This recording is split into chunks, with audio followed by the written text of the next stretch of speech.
Hello, everybody, and welcome to another episode of the Black Spinner Music Podcast. And tonight's episode, we are doing another segment of One and Done. The last time we did the Beatles, it went fantastically. Now, this time, we are going to be doing Led Zeppelin One and Done. Now, what we're going to be doing here is that we're going to go through each Led Zeppelin album and picking out just one of our favorite tracks off of each album, except for Physical Graffiti, we get two. And joining me today to do that on our panel is Jerry Soupy from the Mark and Jerry with Charles BS sessions, and also one of the new co-hosts for the Freeform podcast, Freeform Rock podcast. How's it going, Jerry? Good, man. How about you, man? It's been a while since I've been on, dude. Happy to be back on again. I'm glad that you're back on all ready, because I had to find something that will reel you in. Led Zeppelin. All you gotta do is say that, and I'm there. I was there. I would have been there yesterday. So. And for the first time with us on the Black Spinner Circle Music Podcast, and hopefully more than just this one time, is DJ Metal Mike from. Hi guys. How's it going there? He is from the podcast Movies and More with Bushy, and also he is the co-owner of that metal station, which is a free online station. Check it out. And he DJs himself on Friday nights from 8 p.m. to 1 a.m. Eastern. So check it out. He's very entertaining and has a great knowledge of metal music. So check that out. And also with us tonight is Kate Dore from the Vinyl Street, and also from the International House of Vinyl. And like I said before, if you want any kind of vinyl, get at her, and if she can't find it, it's because it doesn't exist. Right on. All right. I've had some requests I can't fill, but I try my best. They're probably made up, that's why. Yeah, I miss Kate, man. You haven't been on lately that much. I know, I'm sorry. I've been busy with school and crap, but I graduate on May 4th, so cool. Hopefully I'll be more free to do more podcasts. Yeah, but because she's been at school, I try to ask her only once a month, and I try to cherry pick things that will, entice her to come in. Yeah. I know that she's busy. The finals are right around the corner, so. Yep, timing worked out. I made it happen tonight. And we've got our resident guest with us tonight, Al Horta for the Be Cool or Be Podcast Out. He's got a great channel on YouTube. He is the Martin Scorsese of live shows. Check him out. He's got some really good shows on there. Really good recordings from Aerosmith to Blue Oyster Cult to Rush. All sorts of stuff. Anything that you want to see of a rock show in the New York area, Al's got it. So how's it going, Al? Thank you. How are you guys? What's going on, Al? Been a couple What's up, weeks. Al? Been a couple weeks for me. Yeah. What did I do last week? I did that Neil Young 1980s with Will Toth. Yeah. And that went very well too. That was pretty good. Yeah, I tuned into that one, man. It was good. I'll have to check that out. And we got 1990s coming up soon. We just had a big gap of months between 70s and 80s. I told him we got to finish up Neil Young, so we're gonna do it up until he's had some releases in the 2020s, so we're gonna go up into that point. And Jerry, you had asked me a question about Neil Young's guitar playing. Yeah, he does every solo. He's lead. And I'm not usually. I'm just now getting into Neil Young. Never really liked him until recently, so I didn't know if he did his own leads or what. Yeah, pretty good guitar player. And everything. And when he does lead on piano, that's him. He does lead on pump organs. That's an ultra. Yeah, Neil's the man as far as I'm concerned. My dad was a big Neil Young fan, and that's how I got turned on to him. He'd listen to all these old, Live Rust and all those classic Neil Young albums. So, I like Neil Young. He's awesome. Live Rust was the first one I ever had. My older brother had that, and that was a killer live album, man. It is a killer live album, bro. Yeah. And I meant to put together a playlist for you, Jerry, and I'll send it to you. My favorite guitar workouts by Neil Young. All right, guys. So we got the format and what we're gonna do. So are we ready to go? Sure. Let's do it. All right, let's do it. The first off, of course, Led Zeppelin 1. Jerry, what is your track on Led Zeppelin 1? You know, trying to pick favorite songs off this album, man, is impossible. Any of their albums. I'm gonna go a little mellower this time in my picks. I'm gonna pick "Your Time Is Gonna Come," man. I love that song. I love the opening keyboard riffs. Yeah, I said it 1,000 times, man. John Paul Jones is one of the most underrated musicians in music history, man. What that guy contributed to Zeppelin is just as important, if not more, than Page and Plant, if you think about it, especially towards the end. I love the 10-string steel Page. Jimmy plays on that. Beautiful sounded song. I don't know if they ever did that song live. If they did, they probably only did it off their first tour. But just an incredibly beautiful song. And that's my pick off that album. I think it might be on the BBC sessions. Is it? Okay. Mhm. Yep. And If it's nobody's listened to that, you guys need to check that out. Obviously, BBC it's sessions such is a amazing. killer set. Yep. Almost anything that they did on the BBC sessions, All the Beatles Hendrix- ones are phenomenal. Like, yeah, any Yeah. band. Yeah, Fantastic. and just last week I found Rory Gallagher on BBC sessions, and it's a double. So I still have to check that out because I think he's a fantastic guitar player. And it was cherry picked. It was produced by his brother, which is pretty cool because when it's done by family, it's more taken care of, you know. And his brother did some beautiful liner notes about him, so that's pretty cool. So if y'all aren't too familiar with Rory Gallagher, a fantastic Irish guitar player, almost close to early 70s hard rock. Fantastic stuff. All right, Metal Mike, what's going to be your track off of Zeppelin 1? All right, man. Man, this was a hard one. I mean, this is besides another Zeppelin album. This is tied with my all-time favorite Zeppelin album. And it was but I got to pick this song for two reasons. I'm going the opposite of Jer. I'm going heavy, and No surprise.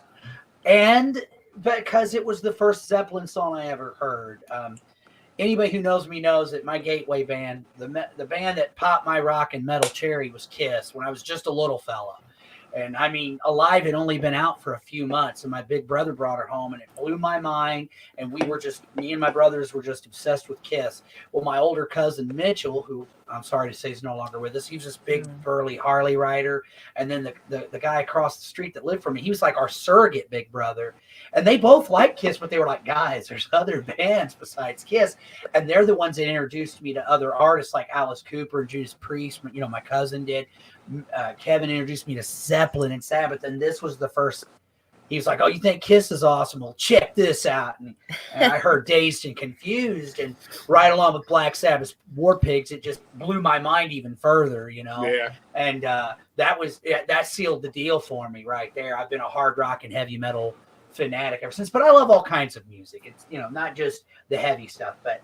And you could the song Jerry picked, Your Time Is Gonna Come. That song's amazing. And anybody who's ever been through heartbreak, being with somebody who's a lying, cheating, it's like, hell yeah, you can identify with that. So just that for sentimental reasons, and not only that, it still does something to me to this day. And like I said, I don't think there's a bad song on this album, but that's my favorite. Awesome. Kate, what are you going to start off with? I'm going heavy. I love Jerry's pick and Mike's pick, and mine actually on this was between Dazed and Confused, and I went with Communication Breakdown. Great choice, though. This wrong one's answer. so Right. hard because I don't know. Yeah, you guys know. Just a heavy hitter. And that's another one, like you said, feeling dazed and confused, and the Communication Breakdown fits with it too, where it's like trying to talk to somebody and you're not having a amicable relationship at the time, and you just have that angst feeling of trying to discuss things. I want to give a shout out to a couple things, because this, I feel like people's names aren't dropped. So like Peter Grant is their manager, obviously. We know the four guys' names, but George Hardy did the cover of this one, the Hindenburg cover. So I looked up, I obviously an artist and interested in all the album art. So that I want to shout out each artist for each album cover, because they're so interesting. And a ton of their album covers are voted like top 500 album covers of all time, Right. and Zeppelin has like 6 of them out of all their like 8 Yeah. albums. The single that dropped for this one was Good Times, Bad Times, and Communication Breakdown. So, and this was January 69 in the UK, and then it dropped in March in the US. Some pretty heavy hitters in 1969, and this one still managed to bump the charts. So, pretty incredible for a debut 19-year-old album. Robert Plant, man. What an I know, he's just a baby Jeez. in this. Yeah, like Unreal. thinking about him being 19, he's like turns 20 after it drops. Yeah, and I was Crazy. years ago that Jimmy was a little unsure about Plant. So have you noticed on the back? You said that before his name wasn't really on there well. Oh, and yeah. like Oh yeah, his name is written in white. Who told him? I'm trying to think of who told Paige. And everybody else is in black, bold letters. And Plant I is read in that white, the other where- day, and now I where can't Billy think of sticks who it out. was. Because Plant asked somebody else, and they were like, oh, they can't do it right now. So they suggested Plant. It's like you think about this in like 68, Paige leaves, the Yardbirds. It's like if someone who plays guitar replaces Clapton in the Yardbirds. That's the other thing about Paige that I feel like we all appreciate him obviously, but I feel like he's such an underrated guitarist for someone who's really young at the time, coming from being like a sessions musician. Mhm. He's just so phenomenal, and he can play any style of guitar, and he can play like slide and pedal steel and all kinds of shit. Like, it's just such a crazy thing in my mind to think of how young these guys are when they start off, which, a lot of the bands we love are young guys, but it's just wild. And he's coming out of Yardbirds, and he left that and then comes into this, and it's like you just managed to strike lightning with this band. And they still had to finish out like a Scandinavian tour. They were obligated from Yardbirds contracts to finish out a Scandinavian tour. Right. And then they pick up with this. Once he's back in the UK, they pick up back with Zeppelin. So, Yeah. I mean, just such an amazing thing to happen. But all right, I'll shut up. Al, No. what's your always. pick, man? Y'all know y'all can talk as much as y'all want. Yeah, That's all yeah. about this. I could nerd out about Zeppelin for quite a while, but Well- I have like 4 pages of notes. This stuff. Well, This is we like, still have a long way to go. That's only album 1. So. I know. So I'm like, we gotta let Al do his part, and we'll keep going. All right, Al, what's your pick for the first album? Yeah, well, first of all, I'm sorry. Like, I don't know why I keep getting kicked off here. So, I didn't hear what Metal Mike was or Case was. So, what was yours, Metal Mike? Dazed and Confused. Okay, and then yours, Kate. I did Communication Breakdown. Okay. Yeah. Well, you guys know that like a lot of times I like going into these kind of things like not too well rehearsed. I like going into it like kind of spontaneous. I don't really plan out. I grew up on Zeppelin. My older brother was the biggest Zeppelin fan, and we ate and breathed and listened to Zeppelin all the time. So these albums are like ingrained into my psyche, into my head. So part of your DNA. My DNA, man. So I remember my older brother coming home with a new Zeppelin album all the time, and he had, his whole setup, the turntable, everything. He would meticulously slice open the plastic and keep it onto the vinyl, unless it was a gatefold and you had to open it up, which most of the Zeppelin were anyway. Yeah, I was gonna say most of Zeps are. Yeah. So but I remember he would put the records on a turntable. We'd look at the liner notes, look at the album. So this is like, as a little kid, this is like my gateway into like hard rock and heavy metal and stuff like that. So anyway, for the first album, I'm looking at the track listing now, and I'm gonna go with the last track, How Many More Times. I love the John Paul Jones opening bass line on it, and it just Page does a bow solo in the middle of this. I love Dazed and Confused, but for me, like the live version is the definitive version. That's why I didn't go with it on this one. So I had to go with How Many More Times. To me, this is like the epic song on the album, and I love it. And just what a way to go to end the album off with that, and again, like he does the bow and the riff is just killer and everything about it, man. So. That's going to be my pick, is How Many More Times off the Zeppelin one. So this album's fantastic when all 5 of us pick different songs. because I'm going to pick a different song. I was going back and forth between Jerry's picks and between Jerry's pick and I'm Days Confused, but I settled in on "Babe, I'm Gonna Leave You." Great. It starts off really nice and quiet, and it ends. It's so good. You know, I mean, just an acoustic firestorm on there, and Great White does a wonderful cover of that. But man, this was the second track on this album, and what a introduction to this band when people bought it for the first time. Well, when we heard it for the first time, you know, regardless of what year it was, that's how great Led Zeppelin is. But I went with Babe. I'm Going to Leave You. Zeppelin Robert, is one of those bands. Great. Zeppelin is one of those bands that can make an acoustic sound heavy. You know what I mean? So Oh yeah. Yeah. Yeah. Page. That sounds actually heavy Anything for he does. You know. So. And like this whole album's pulled off in like 36 hours in studio time. Yeah. And it's amazing. just yeah, I don't know.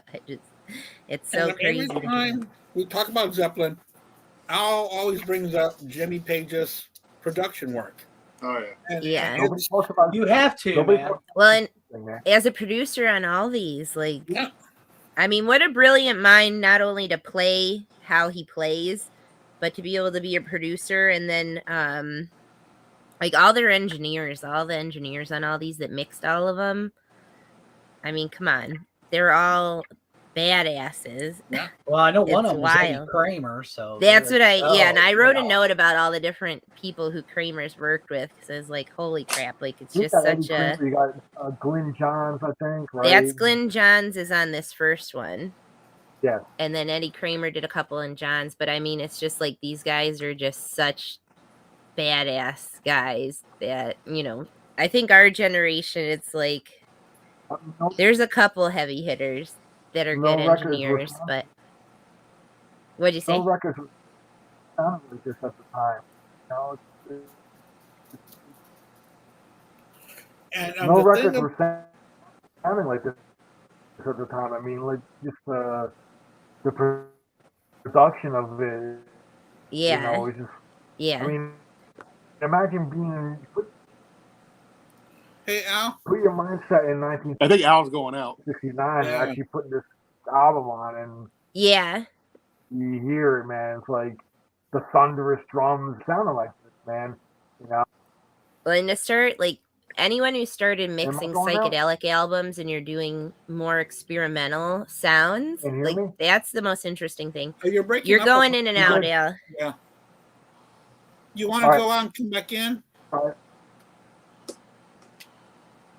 I think just coming into the later 60s and all these guys who are figuring out, and this is all, you know, I mean, especially with the Beatles and that, when you're doing multi-tracking and you're figuring out how to make more psychedelic sound, and like there are certain things about them on different albums where they're like singing up a flight of stairs or something to get such a bizarre kind of wavering distant sound to like Plant's vocals or one of the instruments or whatever. I mean, they do all these different recording studios and houses, and like one of them looks almost like a castle that they were recording in.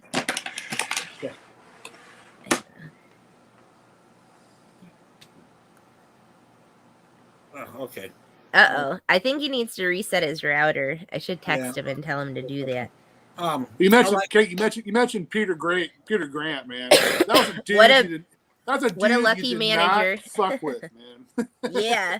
Well, and to get, I mean, just could you imagine managing Zeppelin? Zeppelin, like towards the end when they're wilding out, and it's like, oh my gosh, and managing such a huge act, like so many multi-platinum album sales and these like massive world tours that they're doing, and then just like they're when they get pinched for tax evasion and they can't be in the UK, so there's like all this crazy stuff about that where they can't tour in the UK, and I mean, they basically say like Coda, they were contractually obligated to make another album, and then they're like, well, we can release Coda and pay off our taxes and finish out our contract, because obviously like Bonham dies in 80, Coda doesn't come out until what, 82.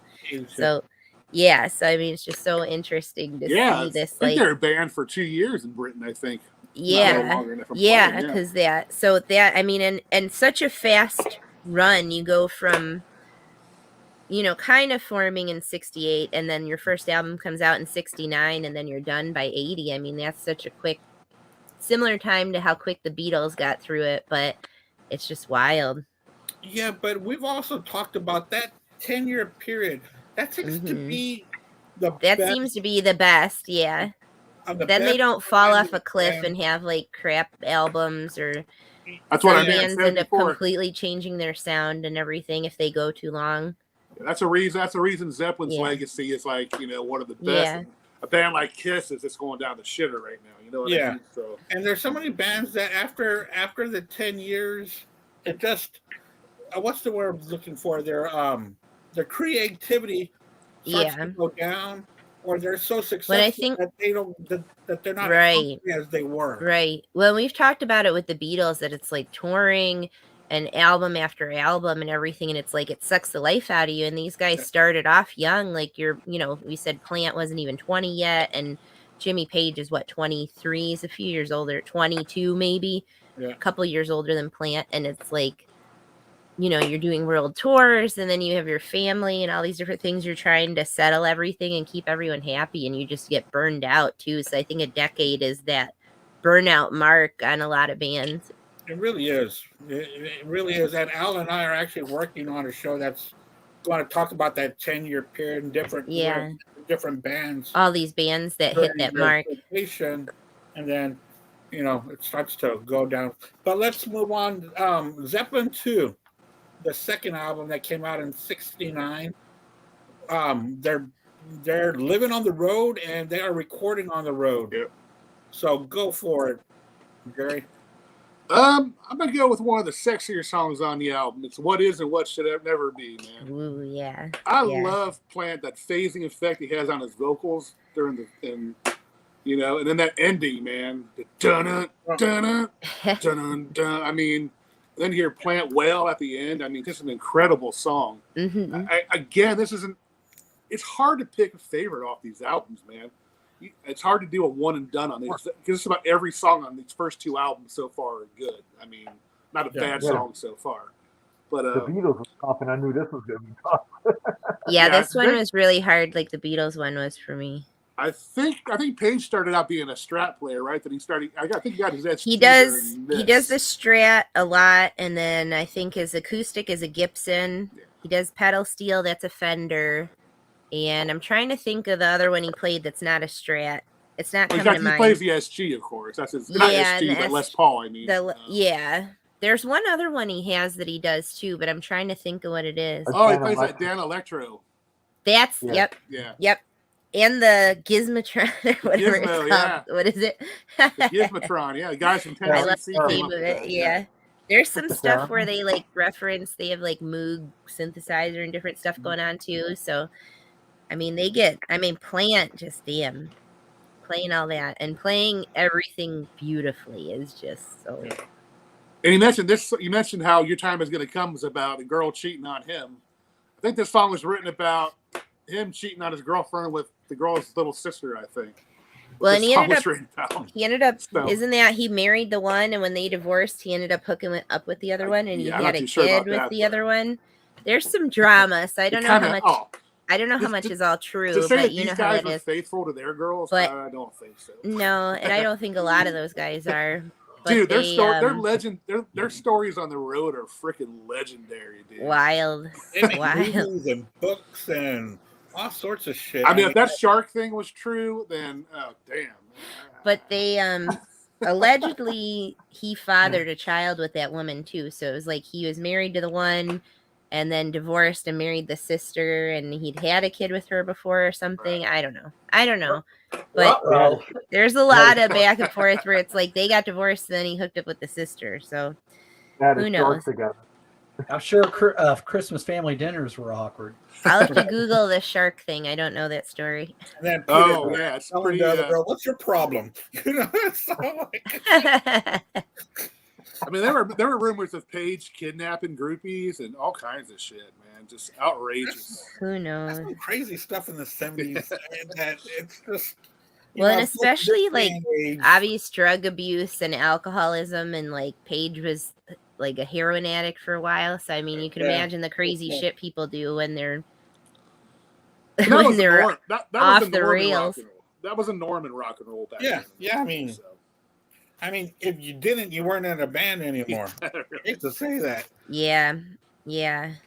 All right, Metal Mike, which way are you going to go on this one? All right, man. Again, I struggled with this one just like I did with the first record. There is literally not a bad tune or even like a it's a killer record from beginning to end. But I picked the song for two reasons. One, it's a great song, but one of my oldest friends, Brian Honecker, we call him Big B. He always said this is my signature song because I never shut the hell up. So ramble on, man. Love this song. I love how it starts off acoustically and then just gets to rocking. I love the lyrical content, especially when he mentions Mordor and how Gollum stole his woman and stuff. Gollum and the evil one, slipped away with her. And I just love this song, man. It's just a great song. Great album. I can't really add anything more than that, man. Yeah, I finally realized what they're talking about since I found out about Lord of the Rings. I didn't know about Lord of the Rings. Jerry, you're late. You're late in the game on the Lord of the Rings. You need to get it together. Yeah. Lord of the Rings, like the Return of the King is going to be 20th anniversary, so they're doing one of the Fathom events where they play the extended version in the theater. See, I never liked it, so I mean, it was okay. It wasn't, That was like, I think that's probably the first novel I ever read was The Hobbit. Oh, really? I didn't even know. Yeah, I didn't know it was that old. It came out. Yeah, dude. Yeah. Never heard of it. Tolkien's old. Oh yeah, he goes back to World War 1940. Yeah, he was in World War One, and then he comes out of World War One and starts writing all this. And then he was friends with Lion Witch in the Wardrobe. C.S. Lewis, yeah. Yeah, so they had like a writing competition, and that's how they ended up with that stuff. But then Tolkien wrote like oodles of other things, like appendiums and different things to Lord of the Rings. So C.S. Lewis did Alice in Wonderland, is that correct? No, he did The Lion, the Witch, the Chronicles of Narnia. That like Chronicles of Narnia. Yeah. It's like a trilogy. Lewis Carroll did Alice in Wonderland. Okay. Yep. I was kind of close on the names. Yeah. Lewis, yeah. Okay, so he did all the Narnia. Yeah, okay. Because C.S. Lewis was religious and Tolkien wasn't, so that's when they have the opposing kind of themes. Because all the magic and stuff is evil or whatever, like wizards and shit or devil stuff. So, like Lion Witch in the Wardrobe is like biblically themed because like the lion sacrifices himself for the kid and that kind of thing. If you could, I don't know if you remember. I mean, that's like a kid's book. If you remember reading it or you read it to any nieces or nephews or anyone, but no, I'm sorry. That's cool. I mean, it's interesting history between the two of them. But what masters of words and like Tolkien makes up a whole language to have in his books. I mean, that's crazy about it is there's quite a bit of references to Tolkien's work, not just by Zeppelin but Sabbath. And, The Wizard is about Gandalf by Black Sabbath, man. All those bands, because you can imagine that like books. Coming into that time period into the 60s and you're getting into like psychedelic stuff and you're getting into the occult. So that's why like Tolkien takes over in that aspect of like, he wrote it a long time before that. I think The Hobbit came out in like the early 30s, I want to say. And then he writes the trilogy and that comes out and it's like all these like metal nerds. Like you can imagine how much metal music is influenced by Tolkien. And then you have him come into psychedelic stuff too. See, I was way late on that. I didn't start all that until the movies came out because that stuff wasn't around our house. Well, and my sisters and I read Archie. And you're kind of not in that exact time period of being like a teenager or in your early 20s in the late 60s and that. So you missed that time period. And then Tolkien kind of went under the radar. And then when all the movies started coming out like 20 years ago, like I said, the Return of the King's like 20 years old now, and they're going to do that re-release for it. But until that popped off, I think people didn't really think of it. It was just random that I ended up reading The Hobbit because my mom had her like original one, and we had to pick a novel in junior high to read like an actual big novel, and that's what I picked. Yeah. And that just happened to be the thing. Like it attracted me because the cover was this really cool illustration. Mm-hmm. So just something random. But it's something I might have never picked up and never gotten into before that either. You see, because when I was watching the movies for the first time, I was like, wait a minute. Ramble On talks about this. Uh-huh. That Gollum. is very familiar to me. Yeah. When you're listening to him before you know what that is, you're like, what the hell is he talking about? Yeah, I would just say the words when I was singing them. Yeah. You would just sing it. You have no idea what you're. I didn't know what Gollum was, the evil one, picked up and slipped away with her. I just thought that was his name. Yeah, who knew that Gollum was a cock blocker, you know? Yeah, big I time. was like, man, Gollum's a bad friend. That guy sucks. So my pick, obviously, I'm doing Ramble On because I'm a Tolkien Lord of the Rings nerd. And this song's badass. I mean, Mike mentioned all the aspects of like what's cool about it, how it starts off and then it goes heavy and that. I even like the percussion part that Bonham does, you know. It's just a cool and I mean, song. That's me picking that over like Livin' Love and Maid's freaking awesome. Whole Lot of Love, obviously. Like this whole album has bangers on it. So it's not like this was such a hard one, but I'm like, man, A, there's not enough songs about rambling anymore. And B, I picked this because I love Lord of the Rings stuff and any kind of like throw out reference, like how you were saying the wizard and that, like I always dig that kind of thing. And I really liked in what was it if you guys have watched Stranger Things, when they have like the metal kid and there's all the magic and like references to different things like that. So like that got a whole group of all these guys that were getting into psych and getting into metal, and that brought Tolkien back into the forefront again in the late 60s, early 70s. So it's interesting. But this one, Zep 2 drops in the UK in October 22. And like that first Zep did so well, they pumped this one out by the 31st of October in the US in 1969. Wow. So to drop the beginning of the year and the end of the year within like 6 months, to have these two albums pop off, it's just wild. This one, Eddie Kramer's the engineer. I know we mentioned that. So Eddie Kramer's the engineer on this one.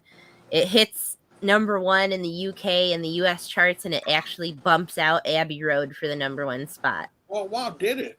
Wow. So, yeah, so that was something I read that I was like, holy shit, that's like pretty wild to bump Abbey Road out of its #1 slot in 1969. So, especially for some young guys that are just starting out and they bump up the Kings, you know?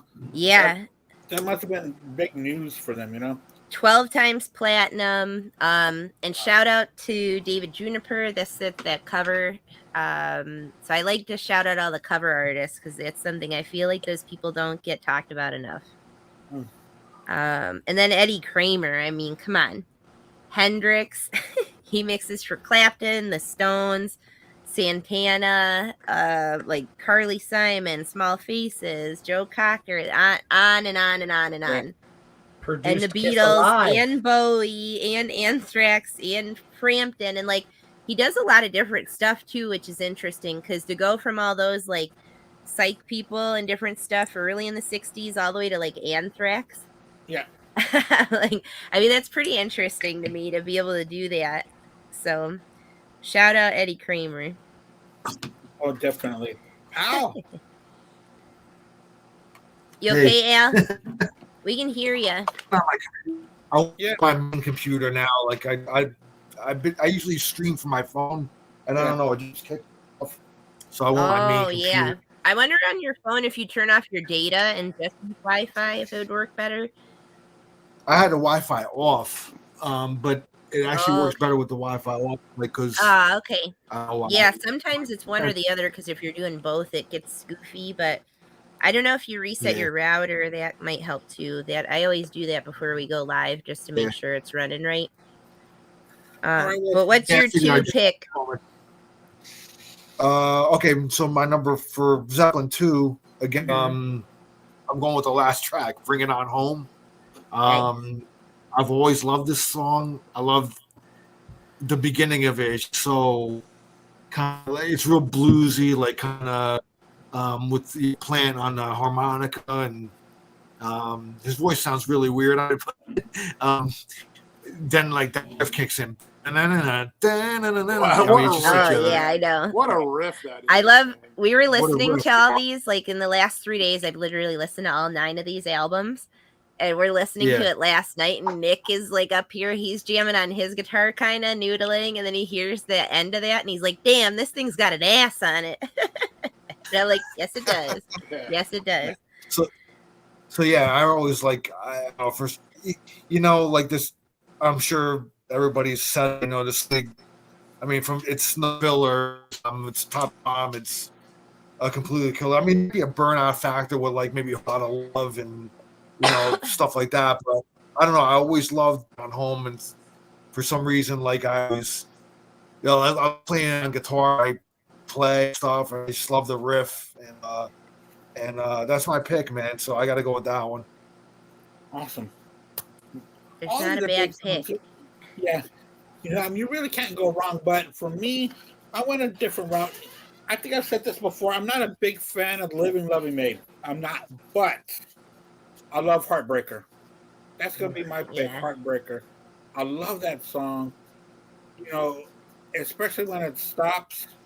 And then Jimmy has that solo by himself. And then the rest of the band just kicks in. It's like John Bonham hits those drums as hard as he can, and they just come right back at you. It's like, wow. It's just, and then Living Loving Maid's okay, but Heartbreaker just kills, man. And I want to give a shout out to my cousin Carlos, because when he got married, he played "Thank You" at the end of his wedding. That's sweet. Clearing out. Mm-hmm. The DJ played "Thank You," which no one else knew what was going on, but I was like, man, this is awesome. This is great. I love so much every song we mention, you hear the whole song in your head. Yeah. Like they're just so in your brain and tuned into your, like, I don't know if it's your lizard brain or your psyche or whatever, it's just in there. So every time any of us mention any song, it like automatically plays throughout my head the whole time you guys are talking. And I want to do a blues artist shout out, because these guys cover so many different blues artists, and that's all these covers are awesome. Or if it's not necessarily a cover, it's a tweaking of different things. Right. So it's like Willie Dixon, Sonny Boy Williamson, and Bucka White. I mean, those guys are just so incredible. Howlin' Wolf. There's even one, I can't remember what it is. It's a Nina Simone originally sings it. It'll come to me. I don't know. I just think it's so amazing, all these different blues covers. And we've talked about that with the Beatles and different things, where I say, like, they keep that music alive, but then these people get missed because people automatically assume that it's a Zeppelin song or a Beatles song. And it's like, whoever deep dives, like all of us deep dive and know it's by some old blues artist, but or where it comes from. Yeah. Because they did let their roots be known. You always have these purists or whatever that want to talk and say, oh well, they're ripping this off, they're ripping that off. No, they're giving it homage, because they obviously love that song and love that style of music, so it's not a rip off. That's like that's where those guys learned that. I mean, that's where those guys learned how to play that way, and it influenced them so much into getting into music. And that's, the Beatles are the same way, and Stones get bluesy and different stuff. So I'd say even the Stones and them, all these major bands. Also in those 40s and 50s, those American blues players, they were being forgotten big time. Until England started to bring them back up, with Floyd and so many different bands. Well, and all these guys are born in the 40s. Yeah. So all these guys being born in the 40s, and like the Beatles, obviously some of them are born earlier, but they grew up with that and had that music in their lives, and it influenced everything they're doing. And then these guys influence, like Page is playing, I mean, he's influencing Eddie Van Halen and Steve Vai and like different bigwig dudes like that, because he, yeah. It's just so crazy. But it's interesting how music does that it sets that course. These early guys and these super early recordings that are, right when everything started off, just being recorded, sound recordings even, and then it influences these guys and it influences the next generation. I mean, that's pretty amazing about music. Yeah. So the next one we're going to go to Zeppelin 3, a very festive album cover.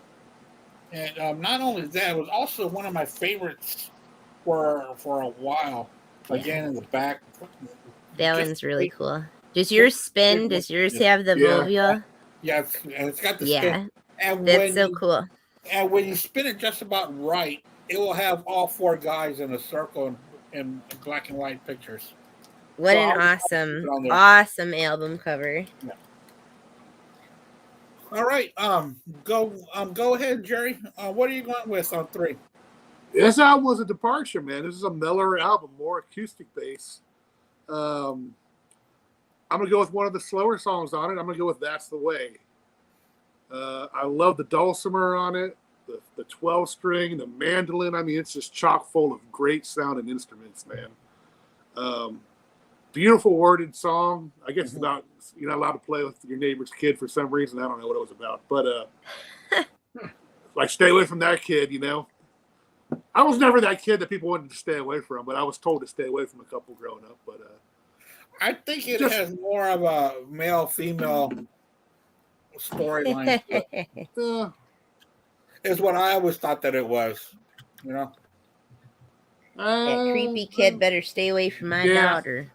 But yeah, I mean, like I said, this whole album is much mellower than the last two. But again, there's not a bad. Well, there's one song. I know we care for "Hats Off" to Roy Harper. Wasn't a big fan of that one, but every other song that album I thought was excellent. Man, this proved what a great acoustic player Jimmy Page is. Mm-hmm. Oh yeah, they started messing around with the different tunings and all that. Man, just a fucking legend in the guitar world, man. I mean, incredible.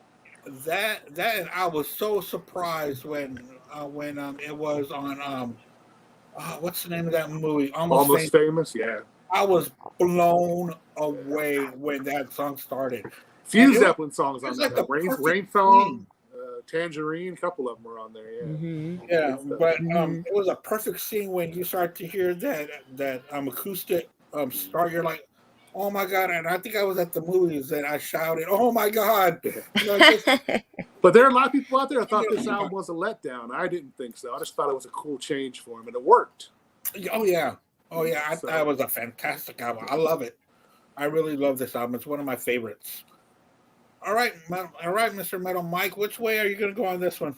Well, to add to what Jerry just said, man, I think the thing is, and I'm only going, I mean, hell, I think this album came out 3 days before I was flipping born. So, yeah, October 5th, 1970? Yeah, I was born October 8th. So I can't really say at the time, obviously, but I had heard through people older than me that, yeah, this album, at first people are like, what is this? But over the years, I think it's a much more appreciated album now than it was then. I guess maybe they were expecting another, like Zeppelin 1 and 2, a heavier record, a harder record. And this one is more mellow and acoustical and more experimental, but damn, I love it. And you guys are going to be surprised. We're probably all thinking, oh, Metal Mike, he's going to pick the Immigrant Song.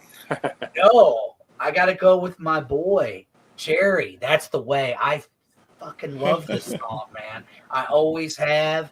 It's just a beautiful song. Jimmy's playing on it's amazing. Just everything about it, man. Love it. I mean, it's the same riff through the whole song, but it works. But it works. It's incredible. Yeah.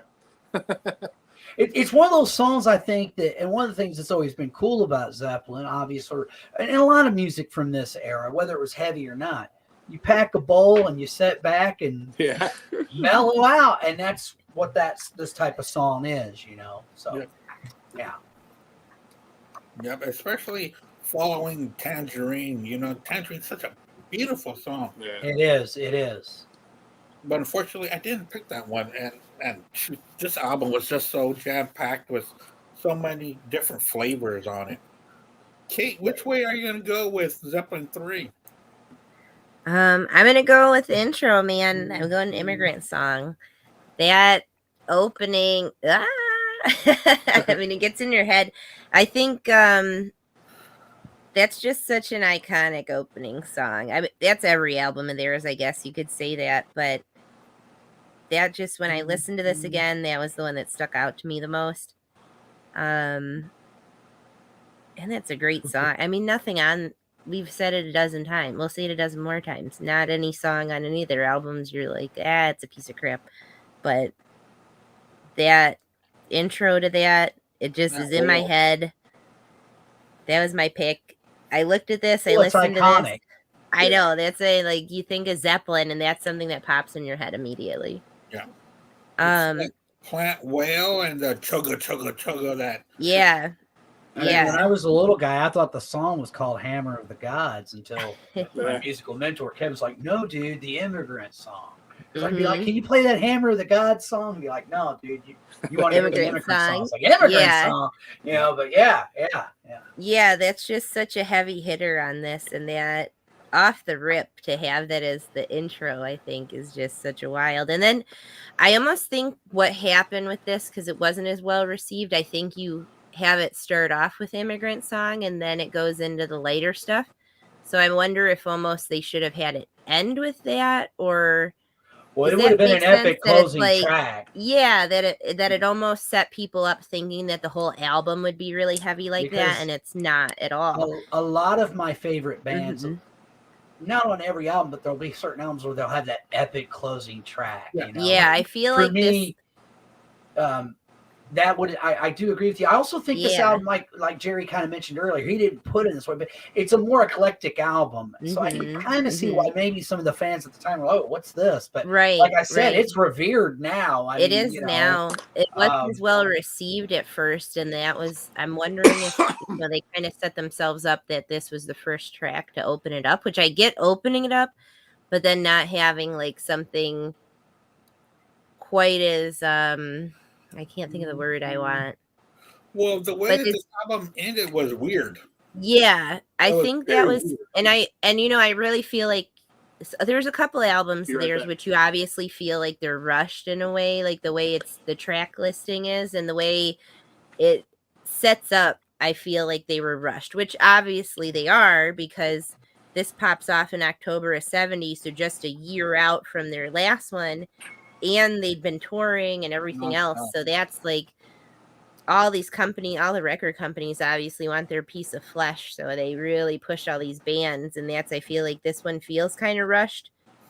And then there's a delay in the release because that wheel, the disc that's in there, is called a volule. I wanted to look this up because that is based on like an early ancient way of computing things, that you would have a bunch of different discs that you could turn and rotate and figure things out. So it's based on an old style of paper computer.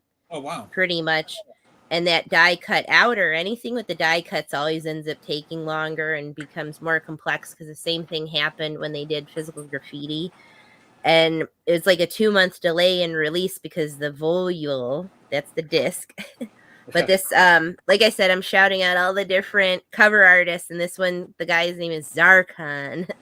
So, but it's just such an interesting cover. That's their most fun looking cover, I think.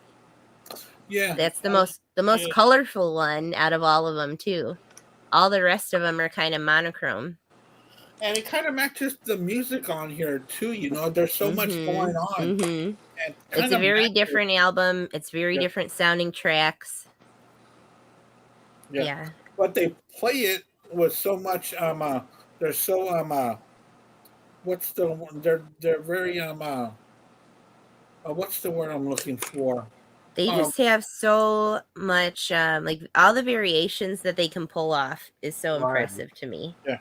And being able to play a bunch of different styles, that's a lot of the songs on here are completely different sounding. Yeah. And they do it with so much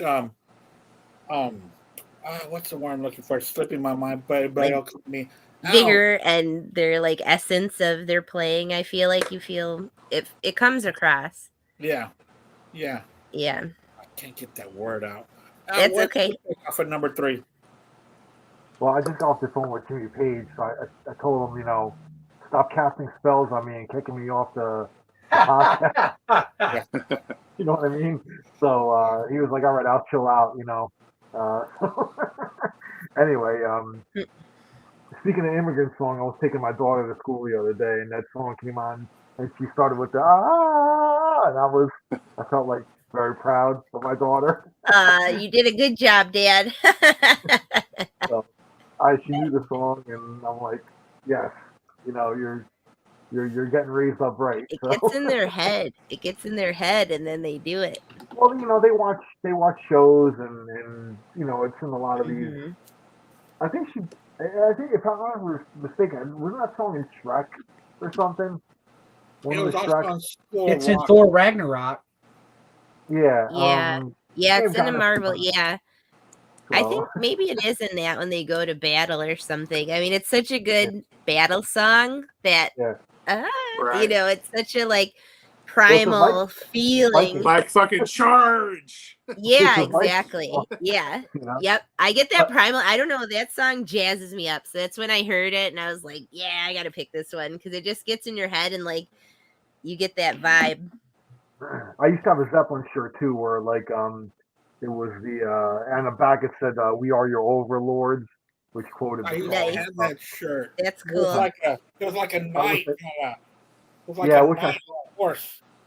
I wish I And still had this underneath shirt. it said, "We are your." No, it said "Hammer of the Gods" underneath.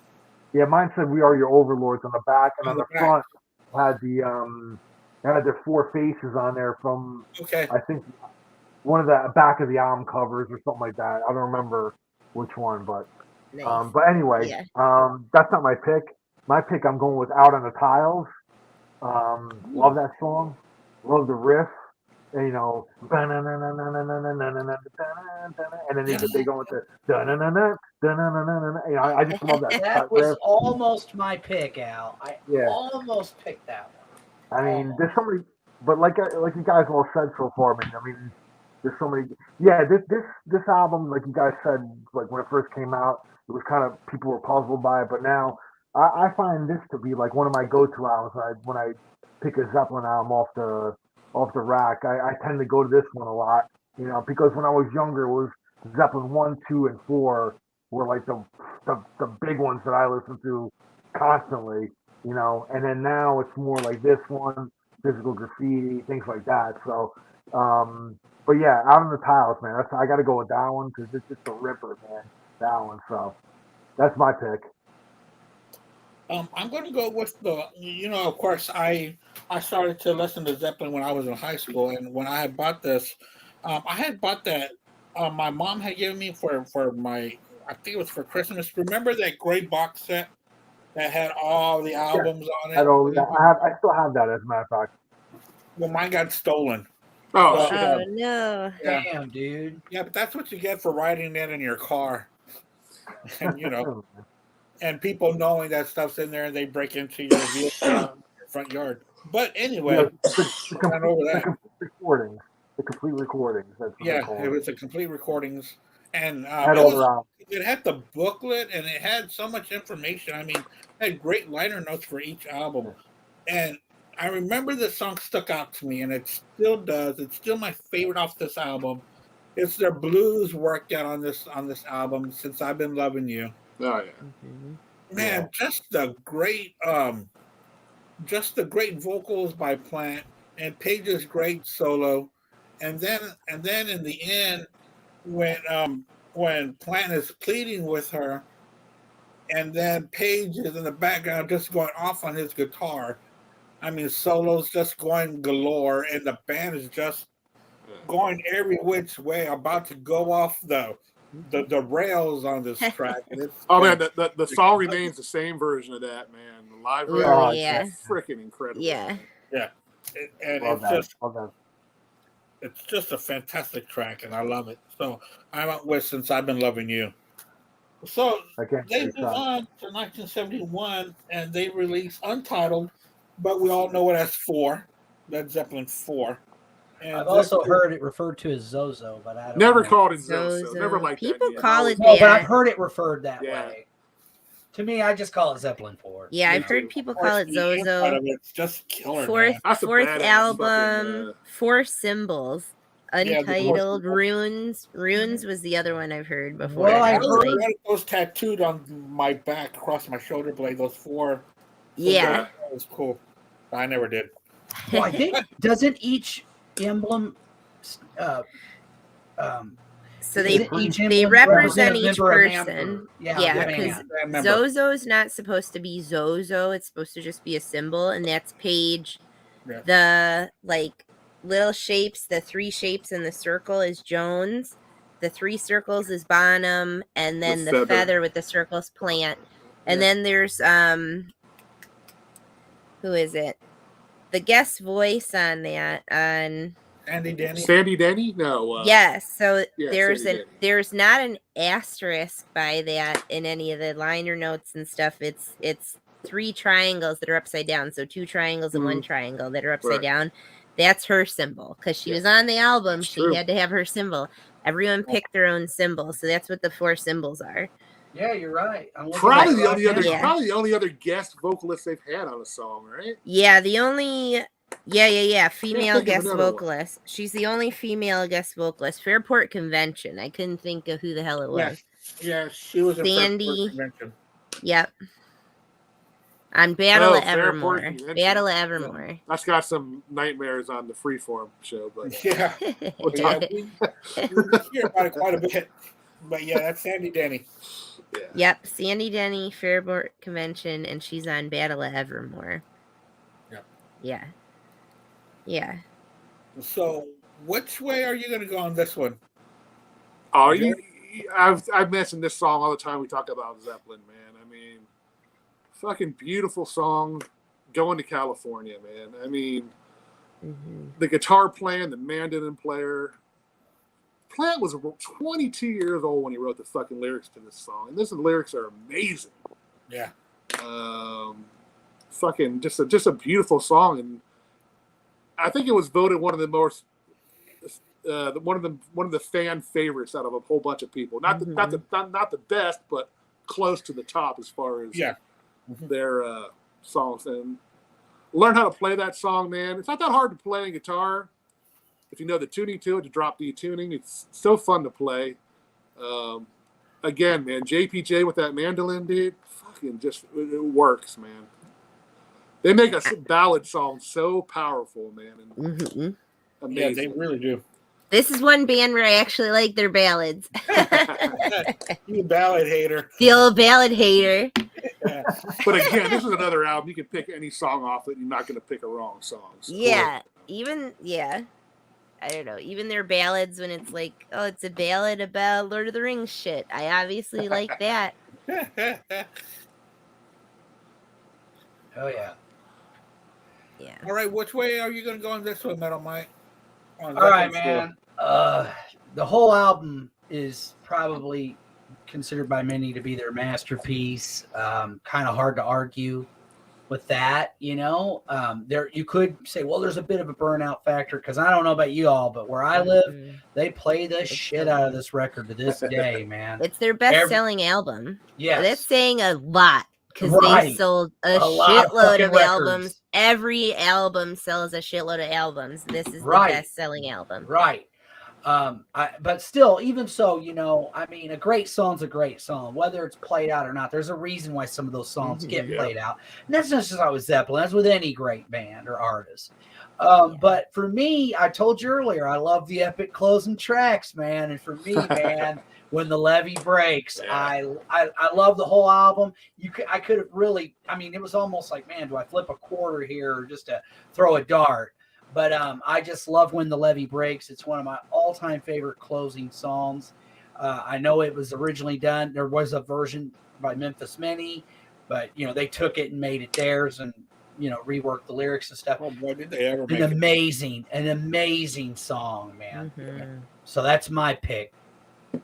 That What drum you say, sound Al? alone, Great that track. I mean, drum sound alone is fucking been trying to be copied by so many drummers, and Oh, I know that drum beat, man. That bottom, bottom, Yeah.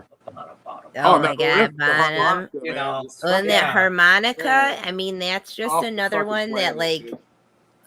I don't know, it gets into your soul. You feel that It puts in you your in a trance. body when you listen to that And song. I'll tell you an interesting story about that song, if I may. Go I for live it. in the That's what we're here for. right. I live in the St. Louis metro east area, and this is going to date me, but in 1993 there was a huge flood, and what was happening is it didn't affect where I live because I live up higher on higher ground, but Alton, certain towns like that got hammered bad, and I was working at a place called Beverly Farm Foundation, which is a place where they took care of mentally disabled people, mentally ill, people like that. And when we got off work, man, it was like, well, let's go downtown and help. We were volunteering, sandbagging. And me and my buddy, we call KC95, man, and we're like, dude, you got to play When the Levee Breaks by Led Zeppelin. And the DJ's like, bro, that's in bad taste. I'm not going to do that. I'm like, dude, I'm out here. Bad taste. It's about to happen, man. Right. I said, it's about to happen. I said, I'm sandbagging my ass off here. Now, God damn it, you play When the Levee Breaks. And he's like, all right. He gets on there and goes, well, I wasn't going to do this because I thought it was bad taste, but there's some folks in Alton trying to save their town that want to hear it. Here you go, folks. Led Zeppelin, When the These Levee old Breaks. sandbaggers And we demanding shit. Yeah, we were like fucking, and we cranked it while we're sandbagging. yeah. We're like, fuck it, man. If we're going to go down, we're going to go down listening to When the Levee Breaks. Oh my god. That's So awesome, good. man. You're gonna go down like the ship, right? Right, exactly. I'm going down fighting, man. So yeah, I always think of that now because even though I loved the song Yeah. before, but it was just like, it was just You were in it. Yeah, exactly. Mhm. Yeah. Yep. You were trying to save the levee from breaking. That's an awesome story. It's such a great track, and Yep. and we talked about Jimmy's production work, but to make sure that all four were represented equally, we were just talking about the drums and the harmonica, everything that goes on with This one, I think, is that good mix of all of them getting on board and mixing. Everybody has their hand in this one. making sure that everyone Yeah. is shown off because they should be, because they're so talented. It was like a perfect showcase of their musical abilities and them playing their instruments and their craft. Yeah. I totally agree, Andy. Because you get that feeling where like some of them are heavier, someone takes the lead more. Yeah. In this one, like you even have Plant doing harmonica and everything, and that's less vocals of his in that track, and that's interesting to have. Like John Paul Jones is really heavy in this, and Bonham gets really some heavy stuff into it. So, well, Bonham never plays quietly, anyways. No. And he's like even loud in ballads, man. Well, I never really like, I'd listen to Coda, but I never really like listen to it, if that makes sense, to listen to it for this, to pick something, and to listen to like a really Bonham heavy album of theirs. I was like, damn, he was so like just mesmerizing drum player, just someone that could really bang it out, and every single thing he's doing fits the song so perfect. You can't imagine it any other way than how he played it. I mean, that's just how it is. That's what's so phenomenal about this. And that's my pick, Mike. If you were done, my pick's When the Levee Breaks too. Yes, I think if you asked me what my favorite Zeppelin song, it might be this song, if you just off the cuff said that. And that's saying a lot, obviously, because this whole thing is about Zeppelin. But something about that song, that harmonica, the drum, everything coming together, and you can have that. And I say it all the time in the shows that I'm like that soundscape. You can see it in your head, and you have this picture of everything piling up, and it's building and building and building. And if it keeps on raining, and my interpretation of it, because obviously it's going into the 70s, and that is more of political climate than physical weather, obviously. But that has been really apparent in like the last 6 years, everything going on, no matter what side you're on. I don't care about that. It's just everything building in that, and it's building and building, building. And that's this song to me. in the last 6 years has been so on my mind, on the forefront of my brain of this. If it keeps on raining, the levee's gonna break, Yep. kind of thing, and that's Good been in my comparison. head so much, Good especially comparison. after like all the stuff during the pandemic with like the George Floyd thing, and then you're getting into this like civil rights thing, and you're getting into another, like my grandparents, like right before my dad was born, they lived in Detroit and they had to flee Detroit because of the race riots going on. And knowing all the history of Detroit with everything going on with that, and thinking about this possibly happening again, and it's just so crazy. But this, like, I literally have goosebumps talking about this. I just get it gets in my head, and thinking about this song with like a political climate aspect instead of weather climate aspect. And like, man, this song's such a heavy hitter, such a damn good song. I So concur. I think right now that's probably my favorite Zeppelin song, even. Which way are you going to go on this one? On Zeppelin 3? Well, have Zeppelin you ever 4. heard? 4, I'm sorry. Have you ever heard the phrase when you talk about like certain bands? Well, shit, man, that's their stairway to heaven. Well, shit. No stairway denied. What's Zeppelin's stairway to heaven? It's fucking stairway to heaven. Stairway to heaven. Yeah. It's the barometer. It's the it's the bar. I mean, I don't care about the burnout factor. There's a reason why it's the number one song all time on all these like classic rock lists and all that stuff. And because it's a phenomenal song, and I'm not gonna deny it. I love Epic. the song. It's epic, Even when man. it's fun, bands that do songs like this, they start off mellow and it just gradually builds and builds and builds, and it gets to a crescendo where like the whole band is just like on fire, and it's just an incredible song, man. So I mean, I'm not gonna dwell on it. I mean, it's been talked to death, but to me, I mean, Stairway to Heaven is the reason why. Again, when you talk about certain bands, oh, that song, that's their stairway. So this is signature song. Yeah, I mean, it's a fucking great song, and it's a shame because it's almost ridiculed nowadays. You know what I mean? Yeah, I think don't play that song in the record store. I'll fucking play it. I don't care. I play what I want.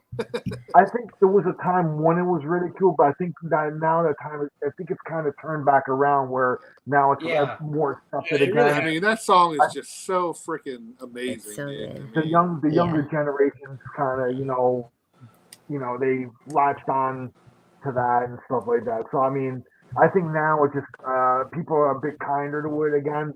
There was a time though, like I mean, in the early '90s, and when the alternative, explosion happened, where like I mean, stairway was almost kind of like a bad word. Wayne's World. That's why I was like, no stairway denied. Exactly. It's like people did that thing during the grunge era and like going into punk and that, like, that's your dad's music. We don't want to listen to that. It's like it's still good music. It influenced all these punk guys. Like and they let that be known that those were the blueprint for what they were doing. That they are the reasons why. Yeah, I'm sorry, Mike. Go ahead. No, it's cool, man. I was just wanting to interject real quick that I do think for me personally, there was a point in time where I'm like, oh, I don't ever want to hear this song again. But like I said, it was just shoved really shoved in my ear canals because of KC95.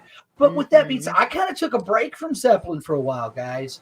During that time, I have to be honest, but I always loved them and I always will. And like now I'm over it, It's like, okay, for example, Black Sabbath. If I never hear Iron Man again, I'm all right.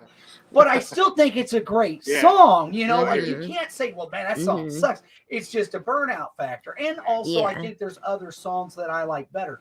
But man, come on. Stairway to Heaven is to songs what Sgt. Pepper is to albums. It changed the fucking game. Like you just pointed out, Al. You pointed out, dude. You were like, man, it's their stairway to heaven. Well, it's the same with albums. When like this is Zeppelin's Sgt. Pepper. The whole album is, in my opinion. It's their masterpiece. Because I think you can have subjectively your favorite records, and then objectively you can look and go, okay, while I may like this record more, this is their masterpiece. There's a lot of just about every great artist or band has that album in their catalog, and this is it for Zeppelin. Right. Yeah. Right. And it's also known as the trilogy of the trilogy of heavy metal. You know, with this and with Paranoid, and with, of course, a Machine Head by Deep Purple. Mm-hmm. Well, I think Plant wrote the lyrics to the song in under an hour or something like that. What he said. Well, he did a fucking phenomenal job, man. Amazing. The lyrics in this song are fucking amazing. But I think just something comes to them that's like McCartney's talked about that, where he's like, he's dreamed of some song. It came to him. And I think that's Plant had this, and it just, you know, I don't know if it's kismet or whatever the hell you want to explain it as. It just came to him, and he had it. And it was. Did you guys ever hear the song that they tried to sue them for? They said to rip them off. Yeah. Did it sound anything like it? I mean, I never heard the song, so I don't know. Oh, the Spirit song? Yeah. It was a Spirit song. Spirit, right. Oh, okay. Yeah. You know, it can be similar to like the opening appreciated kind of, you know, part of the Zeppelin one and the Spirit one are they're similar, but the Spirit one just keeps kind of descending and descending. I mean, it's similar, but it's different. I mean, there's a million other songs that are similar. That's what I mean. It's kind of hard not to sound like something. You know what I mean? It's all been done. You know, even they do it where they're taking riffs and they're taking different bits and pieces from other blues songs and things. I mean, if they felt so strongly about how it was, you know, similar, why didn't they go after them in the 70s? I mean, they were just trying to get some money. That's all, probably. You know, 50 years later, they're like now all of a it's sudden, like a publicity stunt thing. Yeah, that too. Yeah. No. Yeah. They got people talking about Randy California Spirit, though. You know, they're kind of a forgotten band, but they're good though. Like if you ever get into, I'm not familiar with them at all. So it's really good stuff. So, but anyway, I can, you know, whatever, man. I'm glad Definitely stole made it their own. I got a Neil Young bootleg where Spirit is his backing band for it. Oh, okay. Yeah. They were that 1970s California kind of rock band, but they really didn't make it as big as the others. You really need to dig around to find anything by Spirit. But just like Kate and Metal Mike matched on this one, I'm matching with Al. Stairway to Heaven. I mean, and it's so true. We got so far away from it because of the media or whatever, you know, getting tired of it. It's always on the radio. But now we don't listen to the radio anymore. Now we have different means to so many different music that we listen throughout the day. We stream so much, or we own our own stuff that it's been a while since I had heard Stairway to Heaven. So when I started hearing it again, I started hearing Stairway to Heaven probably the past few months. And it reminded me what a powerful song it was. And what got me back into it was seeing Heart's version. Oh man, wow, that was incredible. They killed it, man. They killed it. To sit there and play that song by yourself like Nancy did in front of Jimmy Page. And oh my gosh, their faces. I love watching that because Plant and Page's faces when they're sitting there. So I went back to it and I heard it, you know, on the album. I heard it live. I just couldn't get enough of it at all. I just couldn't get enough of it. You know, I loved it the first time I heard it. I got away from it, and now it's one of my favorite songs again. So Stairway to Heaven off of Zeppelin 4. Have you guys heard the one where it's Dave Grohl doing an acoustic when he's young? This is like 25 years ago. I don't even know, 20 years ago. And he's younger and he's doing an acoustic, and I think it's on Letterman, but he doesn't really know all the words to Stairway, but he wants to play it. So he's like shredding it on guitar acoustic, doing an amazing job, but he doesn't really know all the words. It's just a funny thing that when you guys were talking about it. I'll have to find it. I'll send it to you guys, but it's cute. I don't know. It's just a cute thing. Dave Grohl's personality comes out in it, and he's just such a goof, but he's such a badass like player. I always thought at the time he was kind of almost, because it was in the middle, dead center middle of the alternative era. And I thought he was kind of actually making fun of it.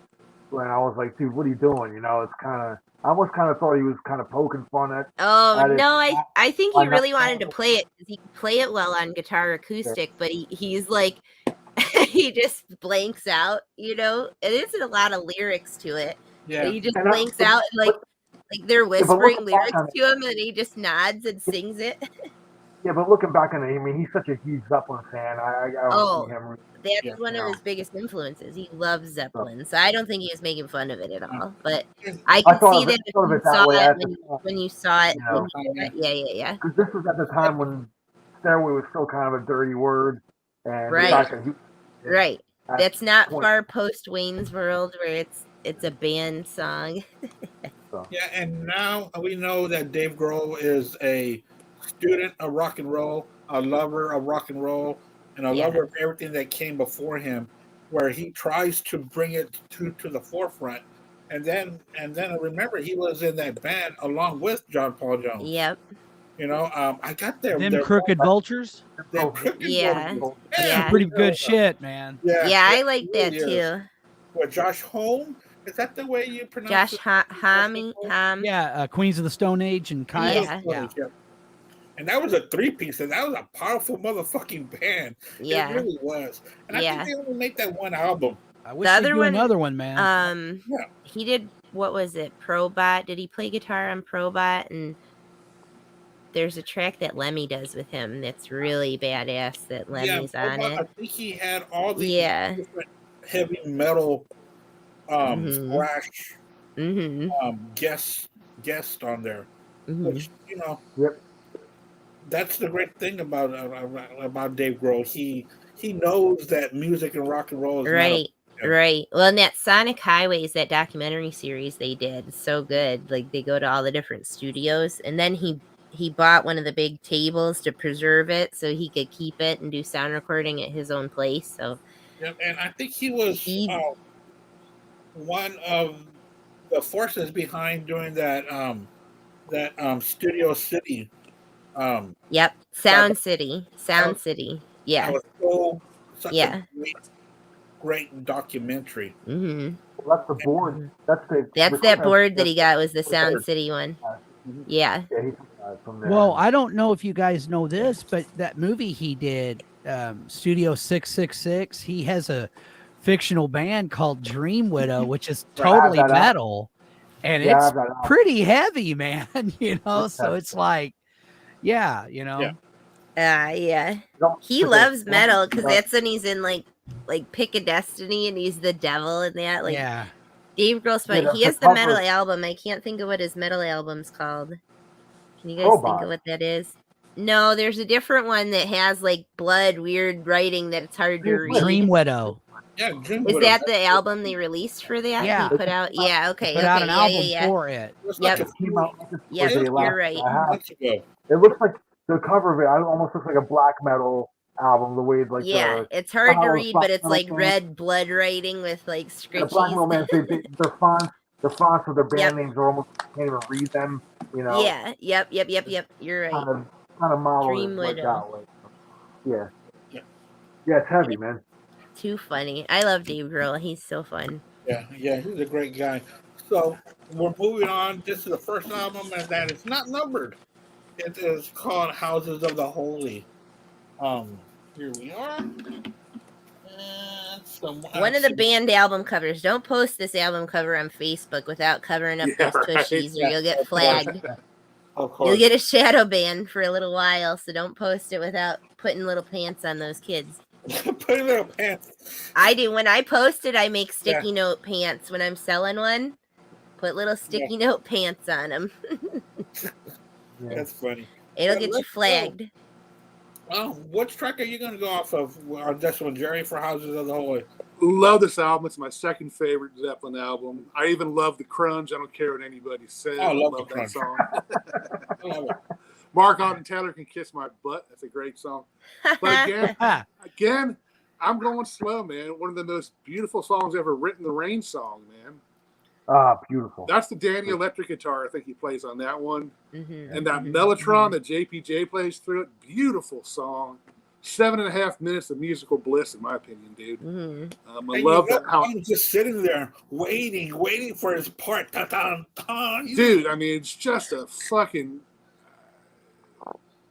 I don't know. It's just an incredibly written song, man. Yeah. Mm-hmm. I think George Harrison can take credit for that song. I think because he said that he couldn't write a ballad. Mm-hmm. Yeah. Definitely can't. Well, write and a there's ballad. like, is that the one where the intro kind of matches something? Like, Yeah, if something. you Yeah. if you that- really that- listen to yeah, it, the intro Right. sounds kind of like something. So they It's, credit.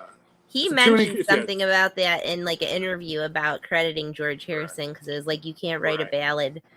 And the tuning in that guitar, that G sus4 tuning, man, it's just so beautiful, man. I mean, Yeah.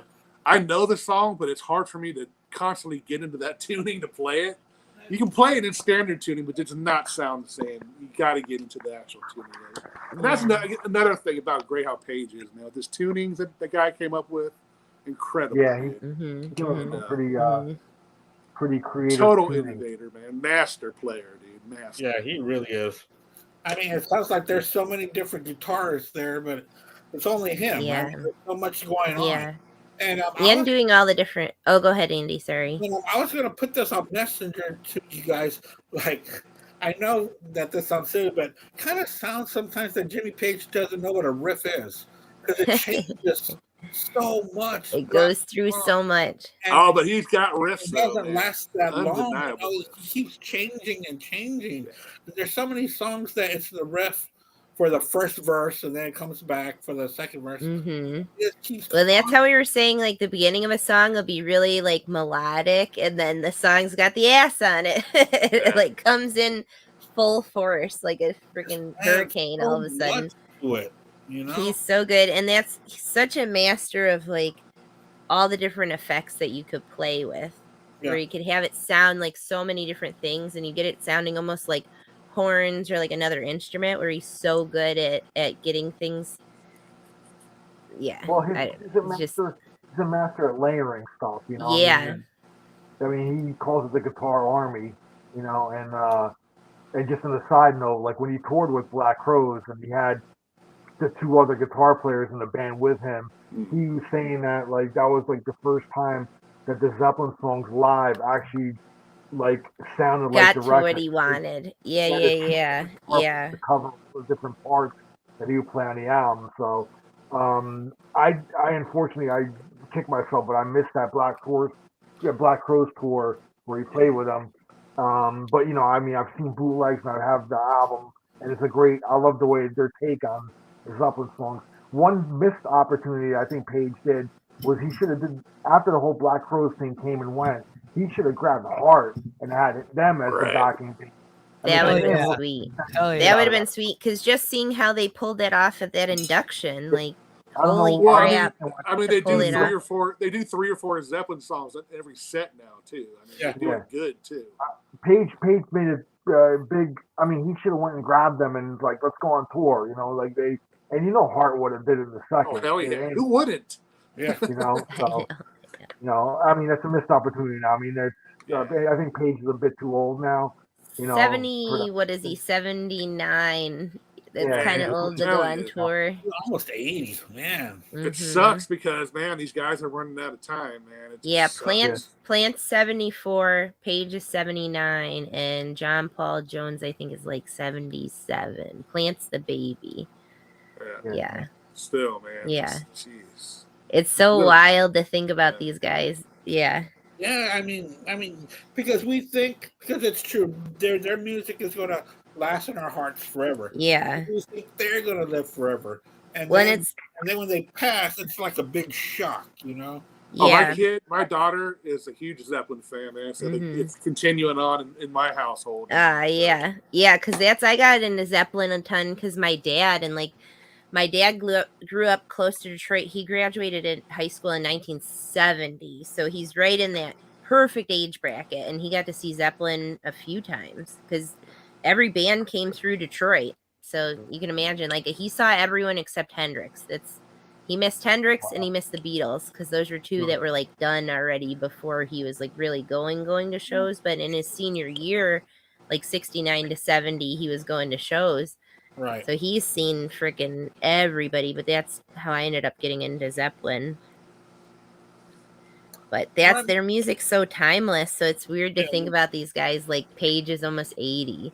Right. And it's so new to me. I knew it's like, obviously I've known it my whole life. I've known Zeppelin, but it's just still so fresh all the time. Like revisiting all these albums and listening to them. And I was like, man, I really haven't listened to Presence or Coda, and thinking about it in that aspect of like, oh, I don't know why these are two that I just don't go to, and listening to them again, I'm like, damn, there's some really awesome stuff on those that you feel like you're missing out on because you're just like not discovering it, but actually listening to it. Right. But Yeah.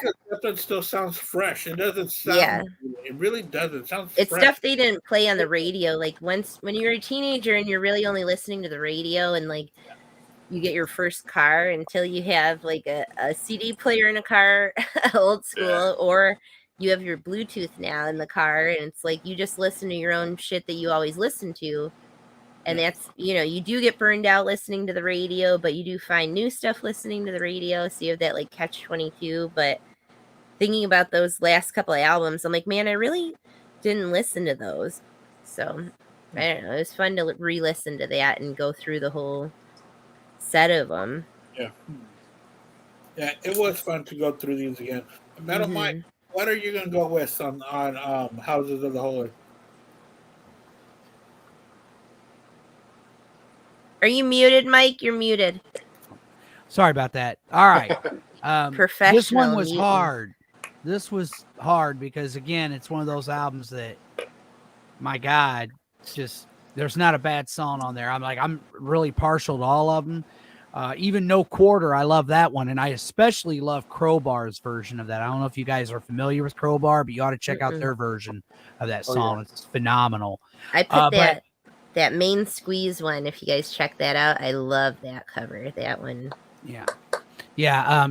Crowbar. I mean, because they're like a sludge metal band from New Orleans.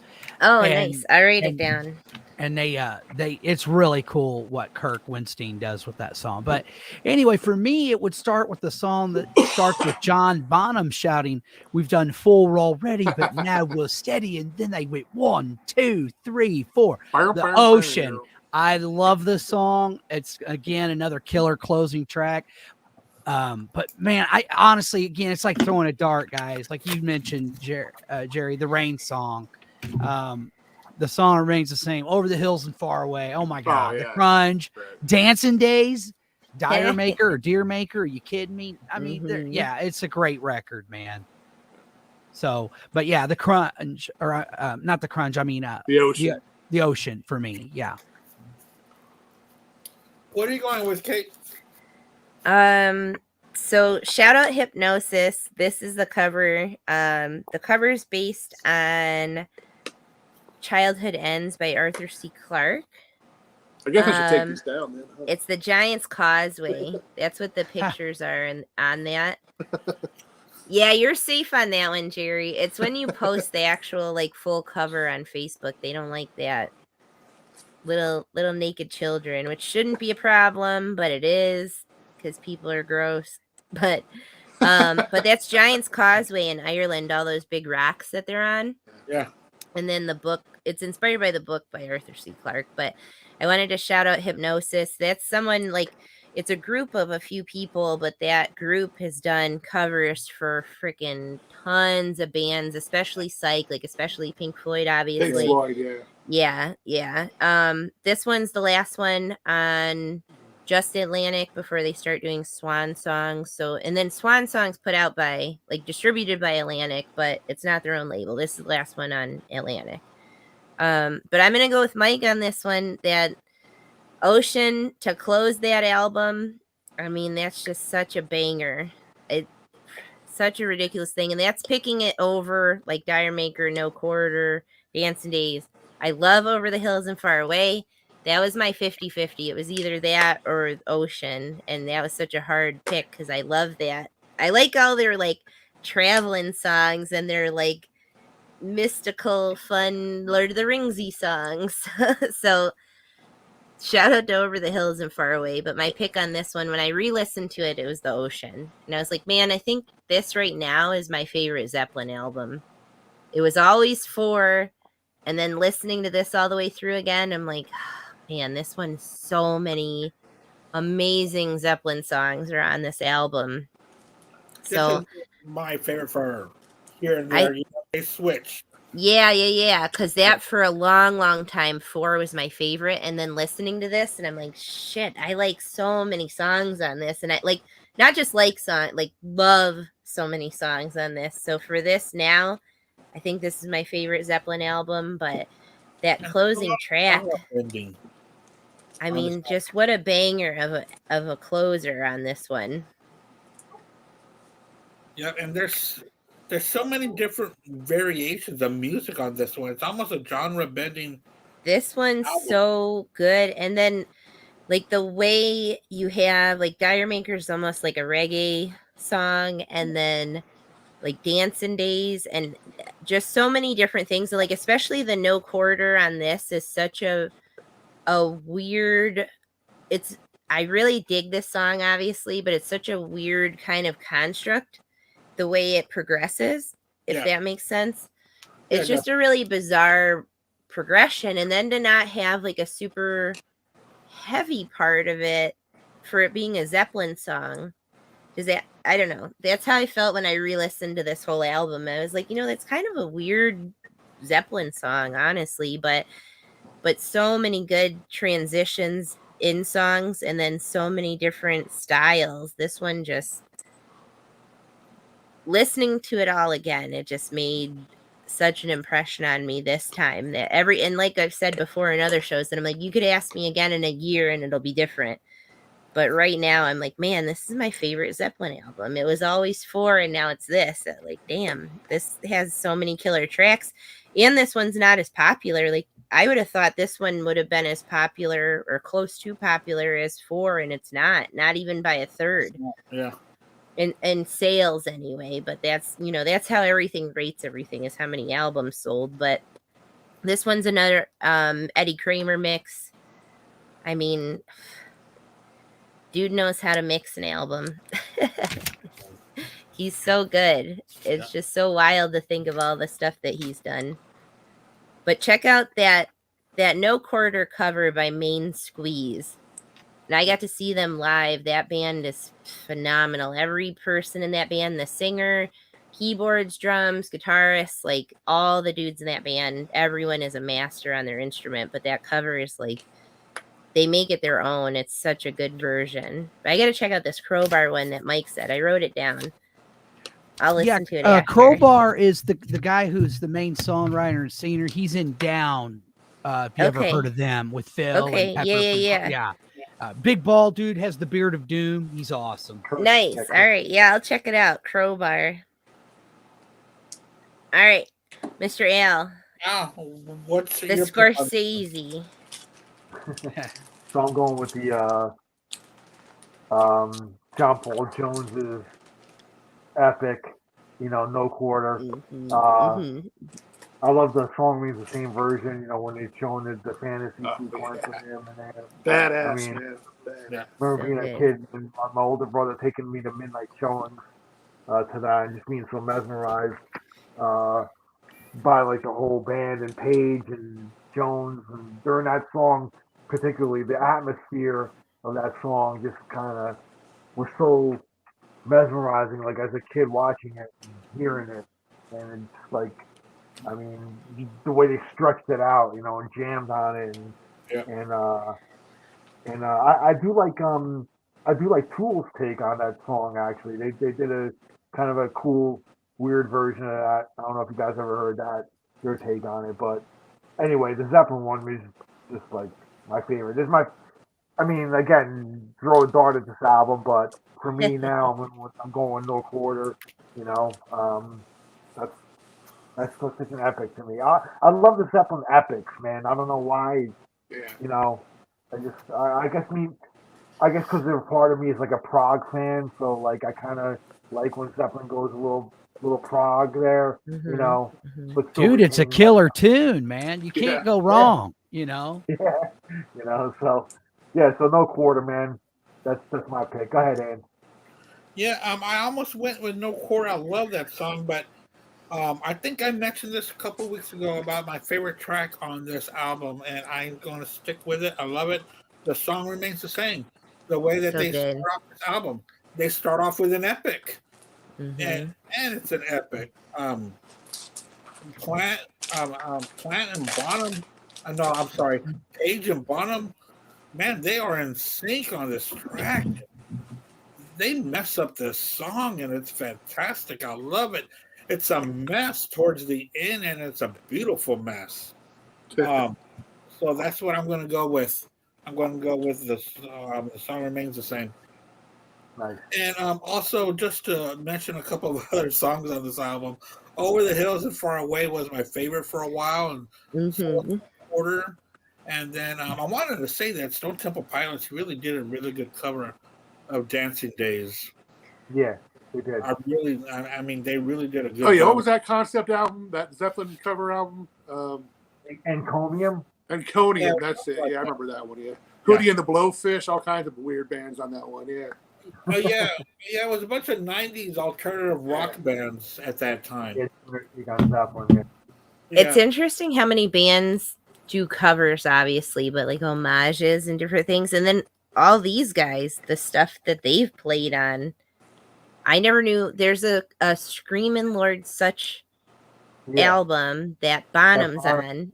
And I Bonham. never, like, I don't know why it didn't dawn on me until I read that. And I was like, oh shit, that's wild. I love Screamin' Lord Such, but it's such a weird thing to be like, go from Associated. Zeppelin to be on a Screamin' Lord Such album. But all of them have all these crazy credits if you look up their discography.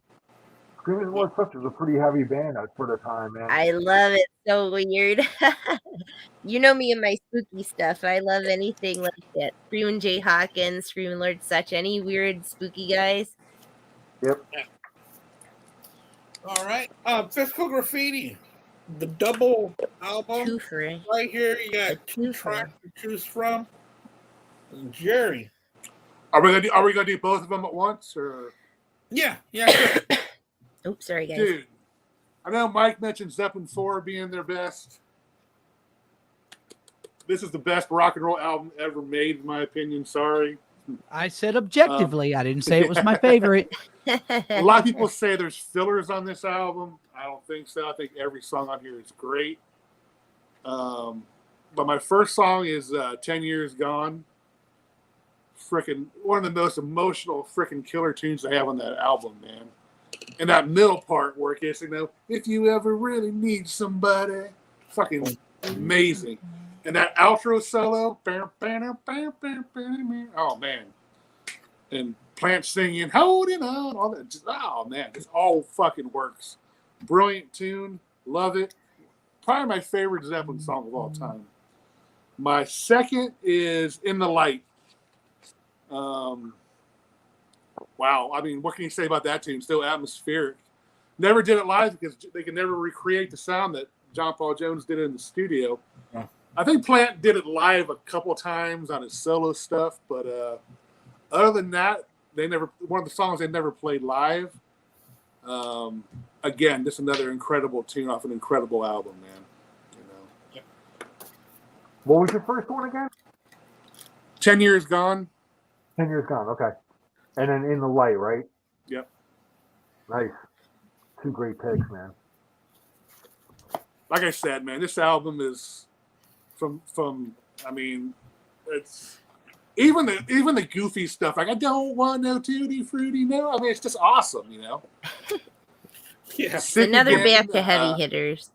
Fucking just great tunes, man. So it's like everything Zeppelin was on the first 5 albums were put in this album, in my opinion, dude.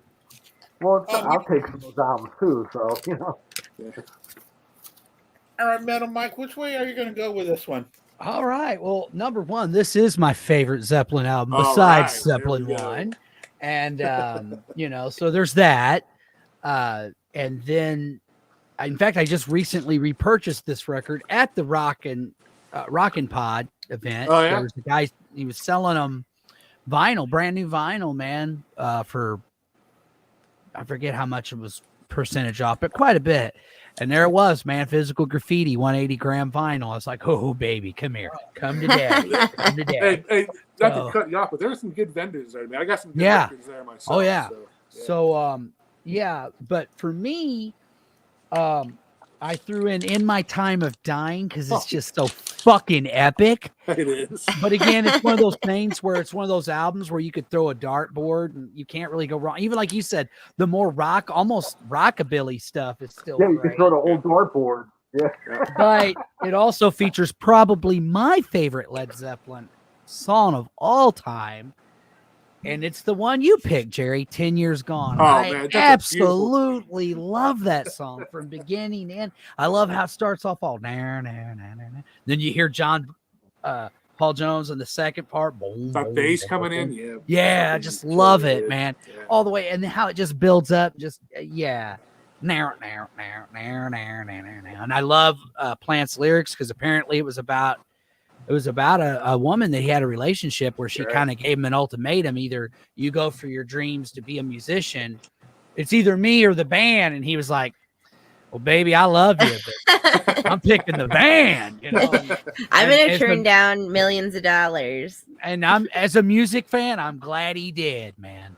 Because you know, to me, Zeppelin, okay, it's like, you know, you have the big four of thrash. To me, in my mind, in my head canon, as I call it, there's the big four of old school UK hard rock and heavy metal. And that includes Zeppelin, Sabbath, Purple, and then I throw Judas Priest in there too, especially for the metal part, but even Sabbath as well. But, you know, because, I mean, they, you know, even though Priest didn't really break big till the 80s, I love a lot of those early Priest albums, man. Of course, you got to give bands like Uriah Heep some honorable mention as well, and there's a few others, but to me, those four were the ones that changed the game, you know, and they laid down the blueprint for everything else that followed. So That's true. yeah. 10 years gone. What say you, Al? Kate. Oh, it's Kate. Kate. Oh, I'm sorry, Kate. Damn. It's all right. It's all right. So Physical Graffiti's their first one on their label, Swan Song, in 75. Peter Corson, this die cut album cover. I sent you guys the address because I was like, we need to have a Black Spinners field trip to this building. And it's 96 and 86 St. Mark's Place, New York City. See, East Village. East Village. Al could just hit it up right now. There's a mutual friend of ours. I believe he's been on this podcast before, and that's Ralph Vieira, Dr. Fuck of Thrash or Die. He has a picture of himself in front of that building in New York. I need to go to that too. That would be the first thing I do if I ever made it to New York. That's my next visit to New York. I gotta check that out. And I still haven't fucking gone and done that. you live right there. Yeah, you know what else I would do? I would also take a picture right there where they do at the street corner where they shot the Dress to Kill album cover by Kiss. It's I think literally that's the same. Awesome. Yeah, literally the same spot. And they filmed the Stones filmed Waiting on the Friend too. The video. There you go. Yeah. It's pretty wild that such an iconic building for these different bands and bands that weren't even from the US originally, and especially out of all the places in New York to have that, because we were in New Orleans. There's Cemetery Number 1, but there's this big huge crypt, and there's a Stones cover where he's on this building. I can't think of what it's called, what album it is, but it doesn't matter. But there's so many different places in the US that they use versus places that they're from. I'm surprised. But that, East Village, 96, 98, St. Mark's Place, New York City. It's crazy. I want to go see it. There's a tea shop that's at that building in one of the lower parts, because the top part's apartments, but the building has a tea shop called Physical Graffiti. So I thought that was cute. When I was looking at it on Google Maps, I was laughing. I'm like, there's this tea shop. Go there, man. But what a great album cover. Obviously, like all the die cuts. I love that. I think it's worth the time. It's worth the hassle of them releasing an album like that to have it look that way. And what a like it's such a good album cover. I don't know, Peter Corson, that's the guy who set that one up. This one, my picks, I went with Houses of the Holy, which is funny that it's like should be the title track on Houses of the Holy, but doesn't get released till this album. Yeah. But that one, that's another just like iconic song. And then my second pick on this is Kashmir. So that's two of their like heavy hitters are on this. And I mean, that's two songs by them that everyone knows. Everyone who knows a song by Zeppelin, it's probably two out of their, I'd say, top 10 played songs on the radio anyway. But Kashmir was the highlight of Kashmir. that. Kashmir was the highlight of that O2 concert, man. Kashmir is such a freaking amazing song. Yeah. That O2 version was freaking fantastic. Oh man, yeah. Their remasters, like when they put out their remasters, they're just ridiculous. Their deluxe albums and the remasters on those with that pumped up. I mean, everything's pumped up, everything's clean. Blow your hair back. You know, like the old Memorex commercials. Oh my gosh, yeah, you sit in the chair and it just is blowing your hair back. I mean, they're just. She blew my hair off, man. It was like, see, see. Yeah, I mean, what an incredible album, and then to go with their own label and to put out stuff on Swan Song. I mean, that's pretty significant for bands to do that, because that's. I mean, you could say like Abbey Road with the Beatles and that their studios. I don't know, but doing a whole label, that's awesome. It's just impressive to me to think to pop off your own label, and then it's still getting distributed by Atlantic, but what an iconic label too with the Angel. Yeah, that's out. Yeah, I mean, what Bad Company used it? I mean, who else used it? I don't know. Those are the only two that That's the only two I can think of off my. I could get a list up. Mine, I worked all day, so off the cuff, my brain is not happening that way. But I'll get a list up of Swan Song bands. Band on that label. That's the only one I remember. It's Bad Company and Zeppelin. Yeah. There's others because I come across them like when I'm doing all my stuff. So I know there's others, but that's thank you. Got my beer delivery. So Zeppelin, Bad Company, Pretty Things, Sad Cafe, Rock Pile, Detective. Hang on. You know how that is, but go ahead, Al. What's your two picks on Physical Graffiti? So much like Jerry and Metal Mike, this is my favorite Zeppelin album. You know how everybody says, well, that's their white album. This is Zeppelin's white album, in my opinion. And, you know, picking two off of here is an exercise in futility. But I'm actually going to pick the same ones that Metal Mike picked. In My Time of Dying and 10 Years Gone. I went with the whole, looking at the track listing, I wanted to pick one from each disc. So I kind of just wanted to kind of do it that way to make it a little more fair. But yeah, those two songs, man, I love those two songs so much. Yeah, there's nothing else to even say. I mean, Metal Mike hit the nail right in the head with them. So I don't want to take up too much more time. We're approaching 2 hours already. So oh boy, yeah. But that's my those are my two picks. In My Time of Dying and 10 Years Gone. Love those songs. I mean, shit, man. I mean, looking at the track list, I could have went with In the Light. I love that song. You know, or shit, man. You know, the first 1-2 punch, Custard Pie and the Rover. I used to do those two songs in a band that I was in. So like those two songs, like just kick ass, man.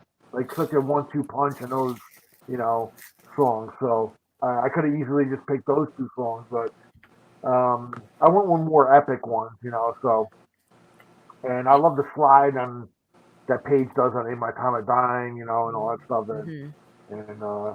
And 10 Years Gone, man, just great song too. So those are my two picks. Go ahead, Ann. Yeah, unlike you all, when it comes to physical graffiti, I put it like number 5 for me because I don't like side 4. Side 4 loses me big time. With that being said, my two songs are all on one side, and that's side 3. It's going to start off with "In the Light." I love that keyboard. That's just, Yeah, great song. and then it Yeah, goes along with the guitar, and then of course, 10, 10 years gone. I love that song, and just like Metal Mike was saying, the writing by Plant, and he sings it with heartbreak along with it, and the band plays along with him, and a fantastic track. So my two picks off of here are going to be 10 years gone and "In the Light." I could have gone with a couple of light-hearted ones. Like I really become a fan of, or I've always been a fan of "Home by the Seaside." I just love the way that groove is, and also "Night Flight." I know "Night Yeah. Flight" is on side 4, that's a good one. but Too. "Night Flight," I like the way it starts, and but it's a good track, but there's something about side 4. Just I don't know, it just wasn't needed. I don't know why I feel that way. I've tried to get into it for so many times. I've been trying to get into it. I just can't. But let's move on to Presence. Again, another oddball album cover. The other Swan song I couldn't think of, and it was bugging me. I had to look it up. It's Dave Edmunds. Dave Edmunds. That was the other one I couldn't think of, and obviously solo stuff by Page and Plant and a band called Wildlife. But I wanted to say I thought Edmunds was also on Rockpile before he went solo. Is that correct? I think he was. Yes, Okay. I believe he was. And then Dave Edmunds. Didn't you see him recently, Al? Me, no, I never seen him. Okay. Maybe I'm thinking of something else. Okay, well, we are up to Presence. Another oddball album cover with pictures. Even the inside, when you open it, it shows that black trophy or whatever that is. Is that it right there? That's it. Wow, that's pretty cool. Not an original, but it's done by a really good artist. Yeah, I don't remember his name right now. from? It's pretty cool to have. Yeah, it's very cool to have. Where'd you get that from? My wife got it for me a long time ago. It was a couple $100. Yeah. They called it. I can't read the artist's name, but if you can figure it out, there it is. The obelisk or something like that. Isn't that what it's called? Yeah, something. I call it the object. Yeah. I always call it the trophy. Oh, is it my turn for the song? Yeah, but that's really Oh, cool. okay. I'm picking Achilles' Last Stand. The amazing part about this song is I never heard this song on the radio, and then yesterday when I got into the car and put on classic rock serial, guess what song was on? Achilles' Last Stand. I mean, Kate mentioned jammers. This song is one of the ultimate jammers in my opinion. Oh yeah. I mean, I think Jimmy mentioned this being one of his favorite songs, one of his favorite solos. I think it's one of the good favorite freaking albums. lyrics again. What a great way to start off a good album, dude. Yeah, and Bonham too with that machine gun like drumming, with such position. Man. Oh Just my drives, God. man. The whole song just drives for the whole 10 minutes. Man. It really does, man. Metal Mike, what do you think? Which way are you going to go on this one? I gotta echo my boy Jerry, man. Achilles' Last Stand. I think it's just an epic track. Total smack in the ear hole. It's just a great song, man. I mean, the rest of the album's pretty cool, but that song is the standout track for me. Yeah, I totally agree. Kate, which way are you going to go? This one's another Hypnosis cover. The Object. That's the object in the middle in the picture. This one's kind of a weird one. There's not any keyboards, little acoustic happening on this one. Plant had just been in a very horrific car accident, in Yeah. 75, and this comes out in 76, and he sang like everything from a wheelchair, which I didn't know, but there's an interview and he calls this album his cry of survival. Their worst selling album, actually, too, which is interesting. But my pick on this one was Royal Orleans. I've talked about it before on the pod. I'm obsessed with New Orleans, and they're talking, that's what this song is about. So that was my pick on this one. But like I said, this one and Coda, I didn't really, I don't know, this is my least exposure on these two. Yeah. Everything else leading up to this, I'd listened to so much, and then when it wasn't one that I listened to as much, but I dig that Royal Orleans. Have you ever been to New Orleans, Kate? 4 times. 4 times, okay. I'm trying to think of the first time. We went for spring break for 311 Day to go see 311 when they used to play there, and I think the time we went was the last time they played there as their big thing, and they do the Superdome, and they play for like 5 hours. It's wild. They sell out the Superdome and they play for like 5 hours. Not like 311's not everybody's kind of music, but I was really into it. And that was the first time early in mine and Nick's relationship when we drove down there. So I've driven down there 3 times from Michigan. Okay. And then the last time we went in 2019, we flew down there. But I love that city. I love spooky stuff. I love the food. Every bar on Bourbon has live music every night. Yeah. If you're a music lover, it's a fantastic city. I actually got to go last year. My co-host on the Metal Mike show, Bill, also known as Bildo for Rildo, we went and took his 30. It was his 30. Is his cousin? Is his dirty 30? And he wanted to do something cool for. Originally, I think they wanted to do Vegas or something, but I was like, no, man, we need to go. Vegas is so. I don't know. I liked when we went to Vegas, but New Orleans is such a music lover city, and it has the spooky vibe and the food.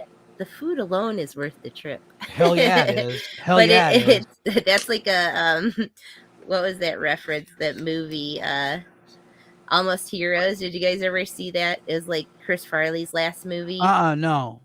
They're you'd have to watch it. It's funny, but that I love that city so much. That's like the left my heart in San Francisco. That's my city. I left my heart in New Orleans. Always, I miss it. When we haven't been there since before the pandemic. We went in December of 2019, and every time I leave, I just feel like I'm leaving like a piece of my soul or something there. I don't know. Yeah, I fell in love with it too. I went down there. We went down there, and what we did is we flew down, and we spent about a week there. We got a Airbnb. It was amazing. Did you get to do Frenchman and all that? Oh stuff yeah, too? oh yeah, oh the French Quarter. Frenchman's the big one of like the actual people who live there and all the places that have.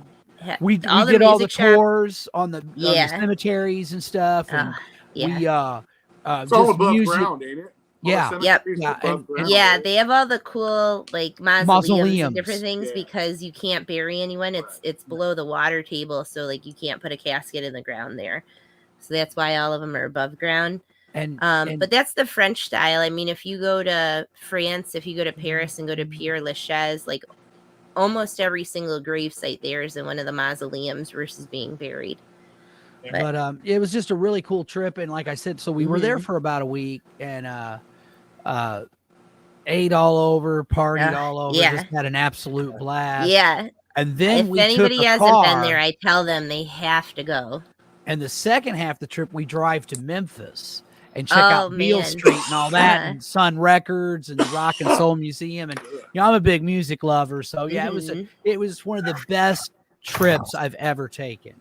And I'd love to go back to both places. A full epic music tour, two big, huge music cities. Yeah. The history in both cities is amazing. The food in both cities is amazing. Like all the places have live bands. Right. I went to one bar where they did nothing but Louis Armstrong songs. Which man, yeah. And it was really cool, man. That's like we ended up finally doing. I hadn't been to Preservation Hall before, and we finally did that this last time we were there. But the best bar, my favorite bar, this old jazz club that's there. It's actually on Bourbon, but it's getting further down Bourbon towards like the LGBTQ part of Bourbon Street. It's called Fritzl's. How's that? Fritzl's, the best. If anybody goes down there, go to Fritzl's. It's open till 4 or 5 in the morning every night. Every single night I go, I have my nightcap at Fritzl's because it has the best live jazz band. The band rotates in and out who's there, and there's like an old banjo dude that's phenomenal. This piano guy, Richard Piano Scott, the most amazing piano player. And I should say piano player. Most amazing piano player I've ever seen in my life, but such a fun city. Yeah. Yeah. Here's something I want to show you guys real quick. Just keep talking. Yeah. With me living in Houston, it's not that far of a drive, but I used to go quite a bit, but I haven't gone since Katrina. It's been a long time since I've been. We went the year after Katrina. That's the first time I went down there. So that's a good point. What was that, 2011? Yeah. Katrina. So I probably went in March of 2012 because that's we drove in so you could see where the city was like outside of downtown was toast. I mean, it looked like it'd been bombed. And then coming in the next year and the year after, you see it slowly getting better and better, which was really interesting. But the first year we went down there right after Katrina, under that big viaduct when you first come into the city from the freeway, under the causeway kind of thing, there's like thousands of tents of people living in tents. And then we went maybe 2 years later after that, and it's like you could slowly see the city outskirts building back up. But there's something about Bourbon Street at 6 p.m. every night. Feel something, a big wave that comes over you, and I love it. A record store there called Magic Bus. On Magazine Street, away.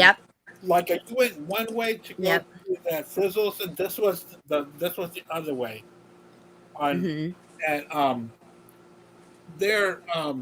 I found the Beatles rubber soap, but it was the Capitol one. So I didn't understand what the difference was. So the store owner was telling me, because I said, why are these two songs on here? Because I've just seen a face on there. And It's Only Love, I think, is also on there. And he was explaining to me. And that's when I learned the differences between the U.S. versions and the English versions. All the EMI versus Capitol versus. Yeah, exactly. And he explained all that to me. I was so drunk. I was like, oh, for real? You're like, nice, dude. Yeah, that's cool. There's a really cool record shop on Frenchman. So if you go back and you want to go to like the county part, Frenchman Street is phenomenal. Another set, like there's a rack of bars that all have live music every night. That's amazing. And that's where more of like the locals will hang on Frenchman. Great record shop. I can't think of the name of it at the moment, but that record store is incredible there too, because they have a lot of really good stuff and especially like really representing the local music too. So they have a ton of stuff from local and old school local, like people who came up in New Orleans.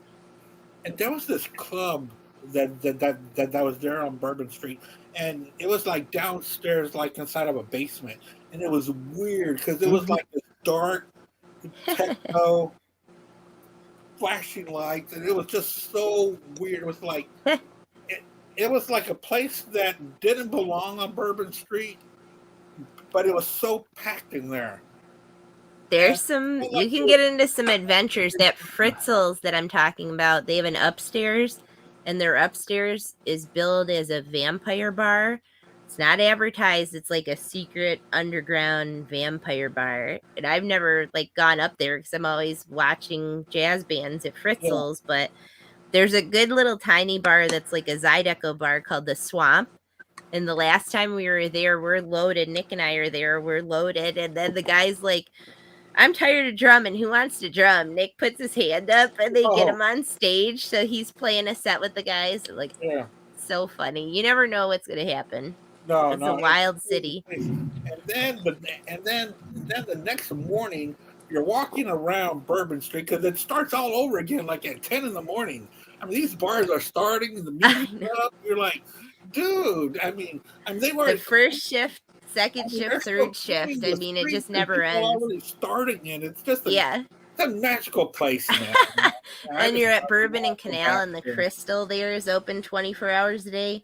There's some interesting action going on at Crystal at any given point in the day.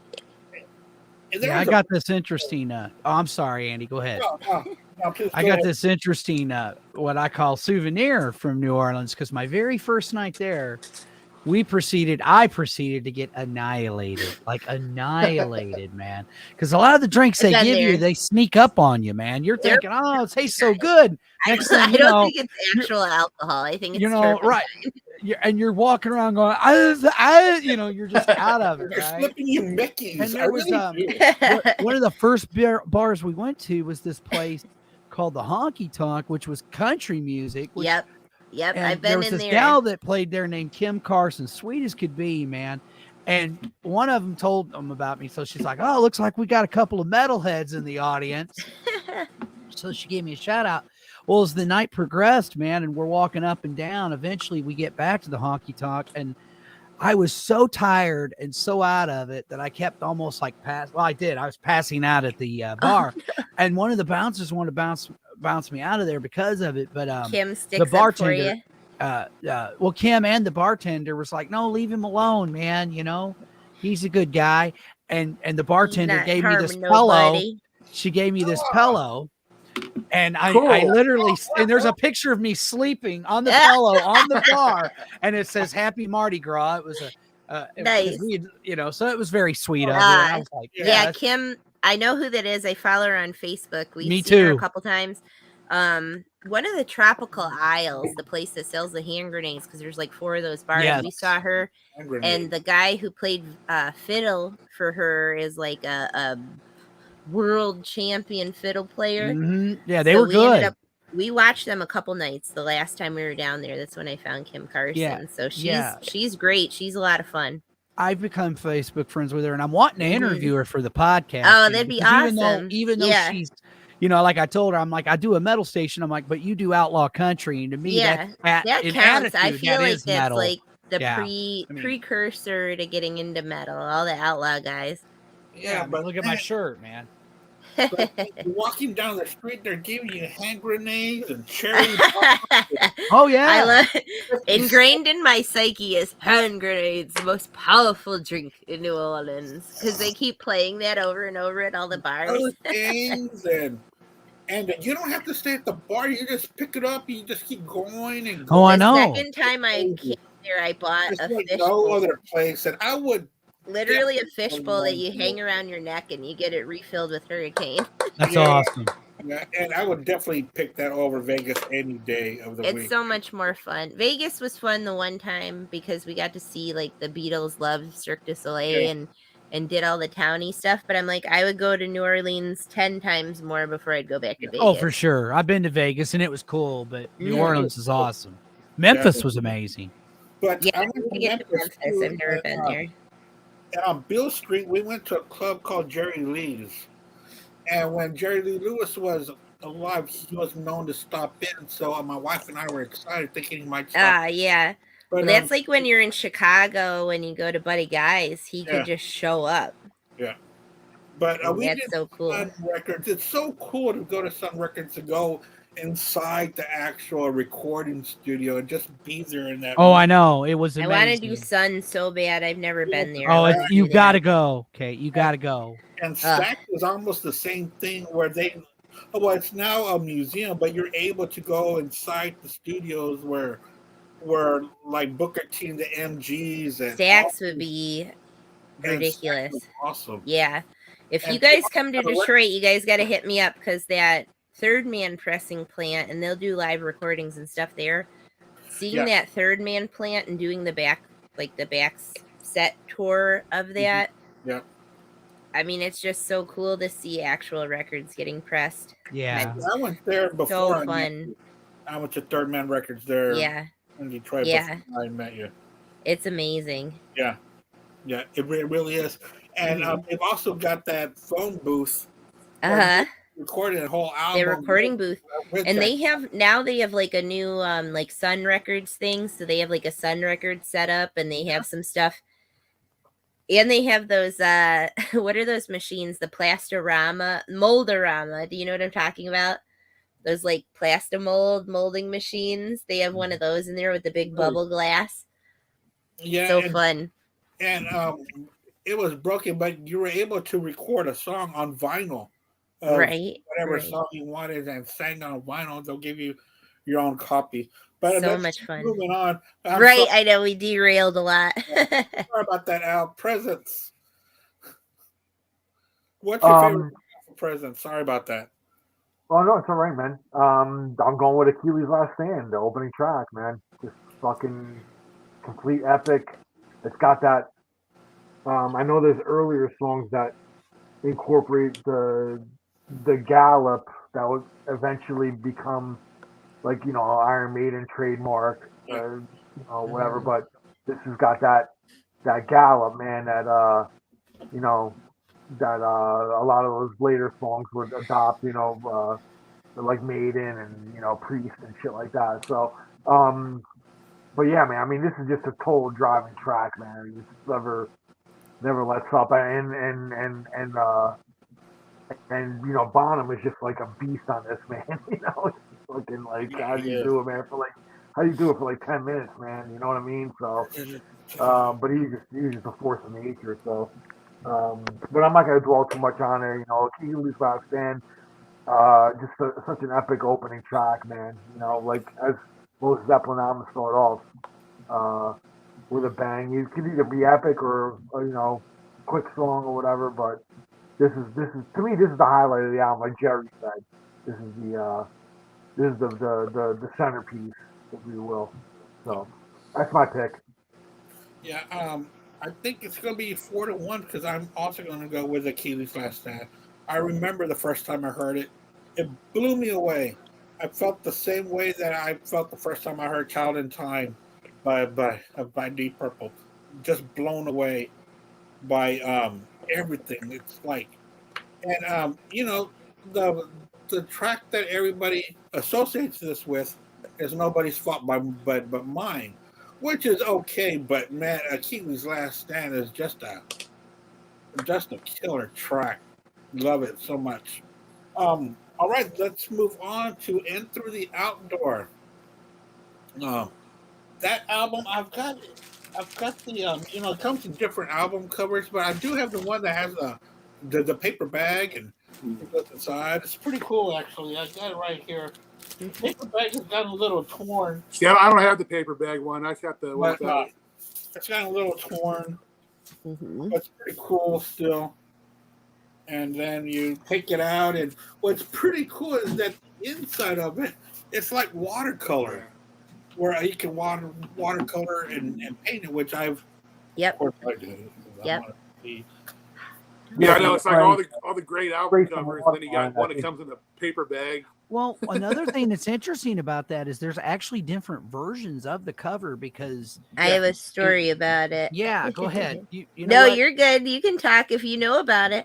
Well, it's like each cover, will have a front and a back, and it'll be from a different person's point of view that's in the bar. There's it's 6 really different neat, ones, yes. and they were all hidden in the bag. It's really cool, man. And the inside of that is meant to be painted with water. It'll change colors because it's black and white, and then if you hit it with water, it'll colorize. Yeah, that's such a cool idea. I mean, just some of the shit that they come up with for album covers, but this one out of all of them, I think is probably the coolest because you could watercolor it. But yeah, 6 different versions made of different points of view, like you said. That's another Hypnosis one. And speaking of New Orleans, I know, the bar, it's so good. But that brown bag, they did that as like an homage to all the bootlegs that were being made of all their like live shows and different stuff. Okay. So they're like, if all these people are making all the bootlegs, we'll brown bag it and have the stamp on it. But my track on it is, well, Kate mentioned this earlier when we first started out, the introduction to the old Gizmotron, man. In the Evening is my pick. What a great opener that song is. Yeah. What a cool device that Gizmotron is, man. I don't know much about it except during that song. All I know is The guys from 10cc, I believe, came up with that. Oh, really? Device. But yeah, I mean, cool sounding freaking tune. There was basically two camps at that time. It was Plant and Jones. They were doing most of the writing, and Page and Bonham were just like probably at their worst as far as heroin and drinking. Oh, really? It's kind of hard to understand the lyrics in the evenings. Plant's kind of like all over the place, but it still sounds cool, and I love the way it sounds. So yeah, that's my pick. You know, it kind of makes me wonder. I don't know if the band continued, even if Bonham didn't die. I think a couple of them probably would have died. Page was in bad shape. They were, and like, Page with heroin addiction and that. Yeah. I don't know if things would have been much different. That's the thing we talked about with the decade thing, that like if things would have been even any different if Bonham didn't die, but you can tell definitely heavily John Paul Jones influenced album, which is fine in my opinion. So but it was a great way to end their career, you know, the studio. They got Coda, but that's not really, you know, yeah. Well, I guess it is a studio album, but you know what I mean. Kind of. Full length album. Yeah. It's their eighth and last final full studio album altogether, all alive. Yeah. I didn't pick Hot Dog. Who's and Ian Wadley will be happy. And Wadzilla will be happy about that. I think Carol Salambra. I can't say that freaking name right now. I'm drunk. Carol Salambra. I think that song's actually worse than Hot Dog in my opinion. But I like that song a lot. It's just got a weird, I don't know, it's kind of like a carnival. Oh, it's Carousel Alhambra, I guess. There's a couple songs that don't seem like Zeppelin songs. Yeah, it's different, but there's some really good tracks on this album. Anyway, yeah.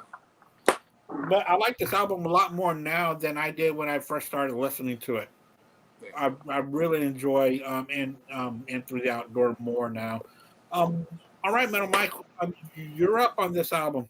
Well, for me, I mean, you know, there's some really cool songs on here. All My Love, of course, was a huge hit for him, but I got to go with Fool in the Rain. I just love that song, especially the way John Paul Jones is just playing that boom, boom, boom, boom, boom.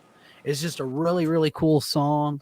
The band's firing in all cylinders, in my opinion, and it's not the heaviest song they ever did, but I don't know. There's just something about it, man, where I'm like, hell yeah, you know, it's like one of those party songs. Woo, let's get crazy. It's definitely a song you could hear in New Orleans, and I'll just leave it at that. Yeah. Kate, what's your pick on this one?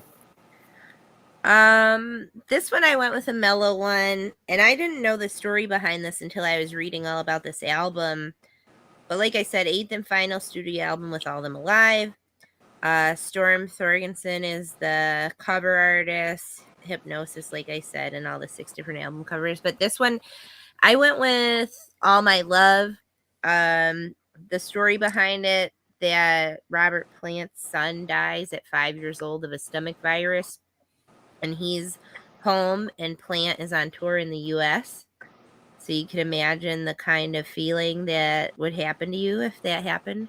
But yeah, I never knew All My Love was a dedication to his kid. I just didn't know that. And then I read that when I was looking up different facts about all these albums and reading the background to everything. Heavy duty. It gives a whole new meaning to the song when you listen to it that way, instead of thinking like, I always thought it was about him singing about his wife or something, and then you re-listen to it when you know the story that it's dedicated to his son that passed away, and it's a hell of a ballad. I think that's another reason why Robert Plant doesn't want to do his full-blown Zeppelin tour, is because of that incident, I think. Well, and like, imagine, I was thinking about this, and with Plant, where it's like all this death stuff has happened to him in a short period of time, that you would have trauma and like PTSD obviously from this, and you're away on tour and your kid dies, like, right, that is such a like insane thing to think about, coping with that. And then I was reading when that happened that like Bonham and Page like didn't even go to his son's funeral because they're both like too fucked up. Like Bonham obviously is an alcoholic. Page is like figuring out his shit with his heroin addiction. And it's like two of his best friends, which it sounds like from stuff you read that like Bonham and Plant were the closest between all the guys. But I don't know. I mean, that's just a lot of horrible things that happened to Robert Plant in a short period of time that I bet he doesn't want to relive a lot of Zeppelin stuff. And Page was doing heroin. He was doing and like all of them have had like weird, sad stuff happen to them.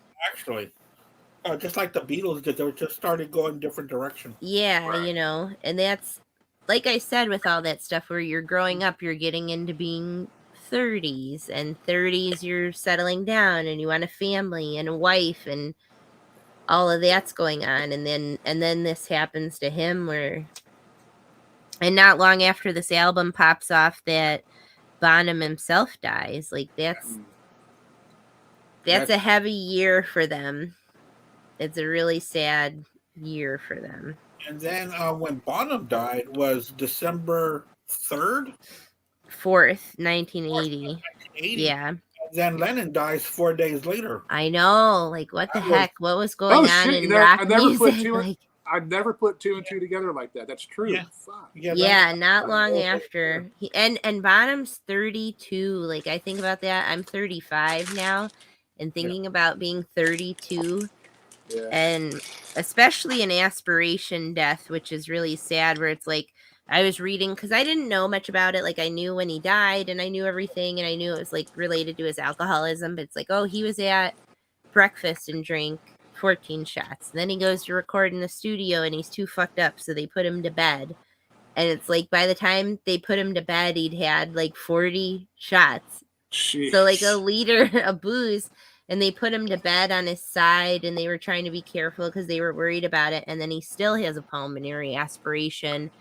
And they find him unresponsive, and when they call, like, obviously, like, paramedics come, and he's presumed dead at the scene at 32 years old on that day. And I just think about that. Well, according to this, he didn't die. He died on September 25th, 1980, but Zeppelin announced that, hey, we're done on December 4th. You're right. Yeah. Okay, that's probably why I didn't put that together. Yeah. No, you're right. 9/25/80 is when he died. And I've always felt like, yeah, go ahead. Yep, you're right. Yeah, and then Zeppelin goes and disbands on the 4th of December. Right. You're right. And then, like, to me, 1980, it's weird. In many ways, it was the greatest year in hard rock and metal when you consider all the amazing albums that came out that year. But it was also a bad year because we lost Lennon. We lost Bonham. Yeah, we lost Bonham. I think we lost Bon Scott earlier that year, February 1980. Wow. Like, yeah, it was really tough, as far as like that side of it, So it's just crazy, really, when you stop and think about it. So Back in Black came out that same year? Because Back in Yes. Black was 80, right? Yes. 80? To me, that's why I don't buy this, oh, Brian Johnson wrote all the lyrics shit. There ain't no way, man. You're going to tell me within 180 days or something like that they put out an album like Back in Black that shortly after Bond's death? I don't buy it, man. I don't. That's nothing to take anything away from Brian Johnson. I love Brian, but I'm just saying, man. I mean, if you look at the death date, I mean, Bond dies. Writing. And they never wrote like that again. Yeah, Bond dies February 19th of 1980. Okay. Now think about that. So Back in Black, comes out, let's see here. July 25th, 1980. Was recorded April through May of 1980. I mean, damn. That's crazy. But anyway, I don't want to get off on a whole other tangent. I was just throwing that out there that he did die that year. So right. Well, and it's just a sad year. And that's this year, I feel like, is one of those sad years because that's like 2016. When did like everyone die? Like Bowie and Prince and Michael freaking Jackson, like all them. it's Michael like Jackson was December early. Lemmy dies and then it kicks off like January Bowie dies and then Prince and like all these other freaking people where you have like a really He was sad around the year for same time. music. And that's 1980 and like this year's been like a really weird bad year that like it's only April and all these super famous people have already died. But to go back to Back in Black, because they never wrote like that again after Back in Black. Their writing really did fall off the cliff there after Back Yeah, in I mean, I love For Those About to Rock, and I think it's a great album, but it's not. Yeah, it's just different. It's just different, you know. Nowhere near what it was. Yeah, and I've often felt like, yeah, Bon. Also, if you read Jesse Finks's The Last Highway, apparently AC/DC not only give them, I mean, not only did the Scott family get royalties from the albums that Bon actually sang on, helped write, but apparently they get royalties from Back in Black. Well, if he didn't write anything, why are they giving him royalties? It's just little stuff like that where I'm like, you know. Yeah, they're gonna get sued or they're gonna give them money. Something's going on. Something's going on. That's all I'm saying. Mhm. But I think, but as far as bad years, I think 2010 was a bad year too, because you lost Ronnie James Dio. We lost Peter Steele from Typo Negative. We lost the bass player, I think, from Slipknot. It was like a bunch of deaths in the metal world that year. Yeah. Dio's the best. Yeah, I love Dio. So I love Dio so much. Yeah. What a nice man. Yeah. He was. Al, what's your pick on this album? Get Through the Outdoor. Well, I guess I'm going to be the controversial one here because I'm going with Carousel Ambra. If you don't, you need to listen to that song and tell me that's not the sickest groove that Bonham and Jones lay down on there. If you don't think it's the sickest groove, I'd suggest you clean your ears out. I think it's like 3 songs into one. The middle part of it, Page goes into this really cool kind of like almost psychedelic, almost atmospheric kind of thing to it, man. And then it just comes back to like that sick groove again. I think people get turned off because maybe the synthesizers is up front, maybe a little too much in the song. But I don't know, man. To me, like it's just such another great Zeppelin epic that doesn't get named. You know, to me, it's on par with like Achilles' Last Stand, in my opinion. You know, just the driving groove that Bonham lays down. I mean, he's constantly, you know, pounding you, and for him to go 10 minutes plus with a groove like that, man, just goes to show you that, you know, he's one of the greatest drummers of all time. You know, so I'm going with that one, man, because I mean, when I was younger, I may have not picked that one, but again, maybe it's the prog fan in me. I like the long epics, you know, and the changes, and this is Zeppelin at their most progressive, in my opinion. You know, Presence, the album Presence, and this one really shows off kind of like their progressive like leanings here. You know, so I'm going with Carousel Ambra, man. You know, I mean, maybe not a lot of people might like it, but I love it. So that's my pick. It's one you need to listen to on a damn good pair of headphones. Fuck yeah, dude. And stereo, and hear it in stereo, fully, completely connected to your brain, and then you appreciate it. Hey, Mike, what kind of dog do you have there? Oh, yeah, that's a cute dog. I was going to ask, too. What's your dog's name? Her name is Smuckers. I didn't name her. And she is a Shih Tzu. Say hi, Schmucks. Cute. She has the Walter Brimley mustache. I thought she wanted to lay on my shoulder, but I don't know. Oh, you sweet need something, dog. Girl? Huh? You need something? I think we all have dogs. You have a dog too, Jerry, don't you? I have cats. 3 cats. Only cats? Okay. Yeah. I have We both. got a cat upstairs. Yeah. Al and Andy, I know both have both too. Yeah, I got 2 cats and I got 2 cats and a dog. Yeah, I'm always upstairs in my record room because if the cats were loose up here, woo. My Cocker Spaniel Sam is sleeping on my feet. I love Sam. He's so sweet. That's your new boy. Yeah, that's my new one. He's over here. He's so cute. A sweet found rescue boy. He's a good boy. I am going to match with Metal Mike there, "Fool in the Rain." That's my favorite song on there. It has been for a very long time. I like the storytelling and "Fool in the Rain." Mhm. You know, you can pretty much follow what he's talking about. You know, he's going to go meet this girl, and he went to the wrong corner, but you know, he told her somewhere else, and you know, I like the breakdown to it, and it's like a reggae breakdown to it, and you know, I fell in love with that song when I was in high school, and it's still my favorite song on there. But like I said earlier, that I really gotten into this album more than I have in the past. So my pick on that one is going to be "Fool in the Rain." Last album, This guys. really, Coda. yeah, I'm sorry. this album really shows kind of like where kind of Plant was kind of going to go with his solo career. I think. Right. You Yeah. know, if Mhm. you listen to Plant's first two solo albums, it really kind of there's a little bit of an extension of this, you know, of this album going forward. Those are good. I feel like people don't check those out enough. Like I've I had gotta those be come honest, through on man. my stuff, and they're good. I love Plant solo albums. I know a lot of people Mhm. don't, but I do. His solo stuff didn't really grab me. I gotta be really Mhm. honest. I man. understand. It's different. It's But- not Led Zeppelin. But to be Mhm. honest, I probably need to go and check it out because honestly, it's been so Try it out long. again.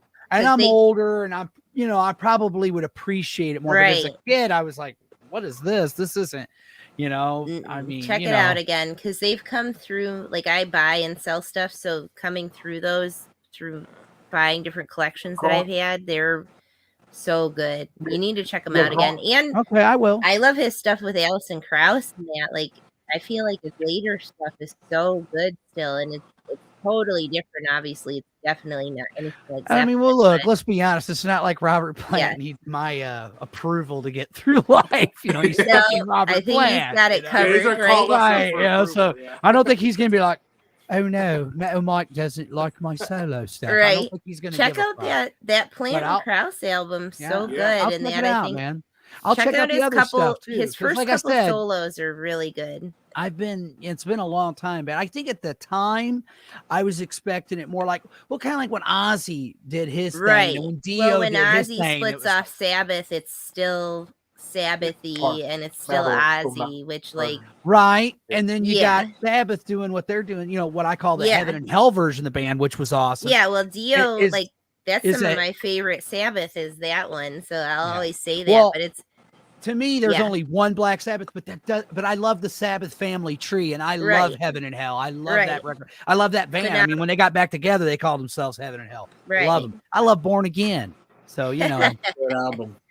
I got a fun fact. Great. Speaking of Sabbath, that Bonham was best man at Tony Iommi's wedding. that's right. The That's a fun Sabbath fact guys and the for Zeppelin Al. guys were very I close. don't know if Al knew that. But I've actually read somewhere, and I don't know if this is true, but I hear that at one point they all all the guys in the band jammed together, and that they recorded it. I But know. it's like don't lost you want through the that? mist I've of heard that. time. Oh, I would love to No, hear it's that. got to be somebody has it. They find it. I mean, my because God, that's Bill like, Ward and John Bonham together? Are you fucking kidding me? Wow. Yeah. Jeez. Yeah, could you imagine? It's somebody has it somewhere. It's in a treasure chest Oh, I know, somewhere in right? someone's basement. Because They're probably like listening. thinking of like I'm obsessed with Talking Heads, and it's coming to the 40th anniversary. Stop making sense. And they like searched the world to find the original negatives for the film, and they finally found them. Oh, really? And they're gonna remaster it and re-release it. And I'm like, all this stuff of like Sabbath and Zeppelin is there somewhere. It's somewhere. It just has to you're be probably found. right. It's on somebody's shelf somewhere. It's some studio has it in their archives. Like it'll surface. We've spoken it into the universe. It will become manifest. Apparently, Tony Iommi found the master tapes to Born Again, and he's talking about Yeah. actually remixing the record. Yeah. And I would love to hear that. Oh So, man, yeah. yeah, hell yeah. Hell It's yeah. out there. If you speak it into existence, it will come. It will happen. You know what? I like the way you think, Katie. I like the way you think. All right. Maybe being remastered, but you know, Born Again has that charm. You know, Right.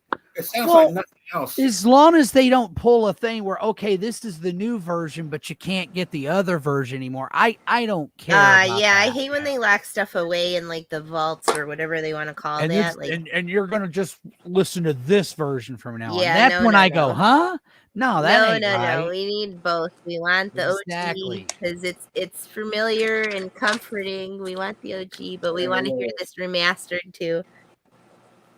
All right, the last track. Which way are you going, Jerry? Alcoda. Alcoda? I think a lot of us are going to probably pick this song. 'Cause I think it's the best song on the album. I'm going to go with Wearing and Tearing. Just a great freaking jam. It's like their response to saying that they can't play punk. It's kind of punkish. Got that punkish groove to it. Yeah. Weird album, actually, because I think that was like a throwaway from In Through the Outdoor, I think. Yeah, there's a lot of hodgepodge on there. And they had like Ozone Baby and Darlene, I think, was the other one that was from past albums that didn't make the cut. Yeah. Poor Tom. I love the remaster version of Coda. I think it makes it so much better what they add to it. Yeah. But yeah, that's my pick. Wearing and Tearing. Metal Mike, which way are you going to go on this one? Man, honestly, I don't know. I mean, this is the one where it was like, and I don't mean any, I mean, there's good stuff on here, but it's like, yeah, you can tell why these are the songs that didn't make those records. Yeah. Don't mean to sound harsh, but it's the truth. So I guess I'll go with Darlene. I thought it was kind of a cool jam. Wearing and Tearing ain't too bad. Like I said, there's some cool stuff in Bonzo's. Is that Montreux or how do you pronounce that? Yeah, it's a cool drum solo. I mean, I don't want to. Come on, man. It's fucking Led Zeppelin, so I don't want to disparage them, but you can just kind of tell it is what it is. It's a bunch of songs that didn't make a lot of their classic albums that they threw together. I know why they did what they did, but in my mind, it's not really a Zeppelin album, really, truly. It's outtakes. I mean, it literally says outtake in parentheses with every one of these songs. So it is what it is, So yeah, but hey, I mean, I'm sure there's some bands that will take some of Zeppelin's outtakes, if you know what I mean. So, yeah. So their outtakes are better than some bands' catalog. Right, exactly. These are, I feel like all the songs on here, if they actually stayed on the album they were meant to be on instead of being cut, they probably would have worked out better. They would have been more fleshed out. It definitely is the hodgepodge because it's all stuff that was technically studio recordings, but then you're going through eras of Zeppelin where they change and then they have a lot of different sounding kind of things going on. This one comes out in 82 after Bonham's gone, and then they're trying to pay off their tax debts and contractually obligated to make one more album on Swan Song with all of Zeppelin, which they obviously decide not to continue with a different drummer. But I wanted to say the coda, the reason it's named that, the definition is a passage that ends a musical piece following the main body. Oh, wow. And I think that's really cool and kind of you read my mind there. I was going to say and interesting. Like, I'd never heard that before until I was looking up stuff about this album. And like I said already, that this and Presence were the two that I never really listened to. Like, I have listened to them, but not listen. And this one's such a bittersweet thing to come together too, because not only is it ending, it's after Zeppelin decides to disband. This is the last album cover that Hypnosis does before they disband. So they do coda, they do the font type on the album covers called Neon, and then they disband. So it's interesting because that group had done so much stuff for so many album covers, but this one's such a bittersweet one, especially to be like a hodgepodge of I think it's a nice homage to Bonham, that it's all stuff that it's a really Bonham heavy sounding album too, that they wanted to release all these things and technically contractually obligated to release another album, but I think it's cool that it's all Bonham heavy stuff. I think they all would have worked better if they stayed where they were supposed to be, obviously, but I went with I Can't Quit You Baby. When I listened to this again, I think that one hit me most, that I picked that one out the most when I was listening to this one again. But it's one of those, it's kind of a weird one. There's other bands that have had to do this, and any comp like that's kind of a bizarre one to try and pick a track off of, because it's like, where did this track fit in their discography? Where was this one supposed to be? Yeah, because it doesn't flow. Yeah, the way right. It's kind of all over the place, and it is interesting hearing where you can kind of tell, like, oh yeah, this one should have been on 2, this one should have been on Houses. Like, you get the vibe, you get the feel of it, but yeah, I don't know. Yeah, that would be pretty cool to try to figure out what if you look up on the discography of this one, when you look up more of the background, it tells you what it came from, like what recording sessions and stuff it came from. But Al, what you got? What's your pick?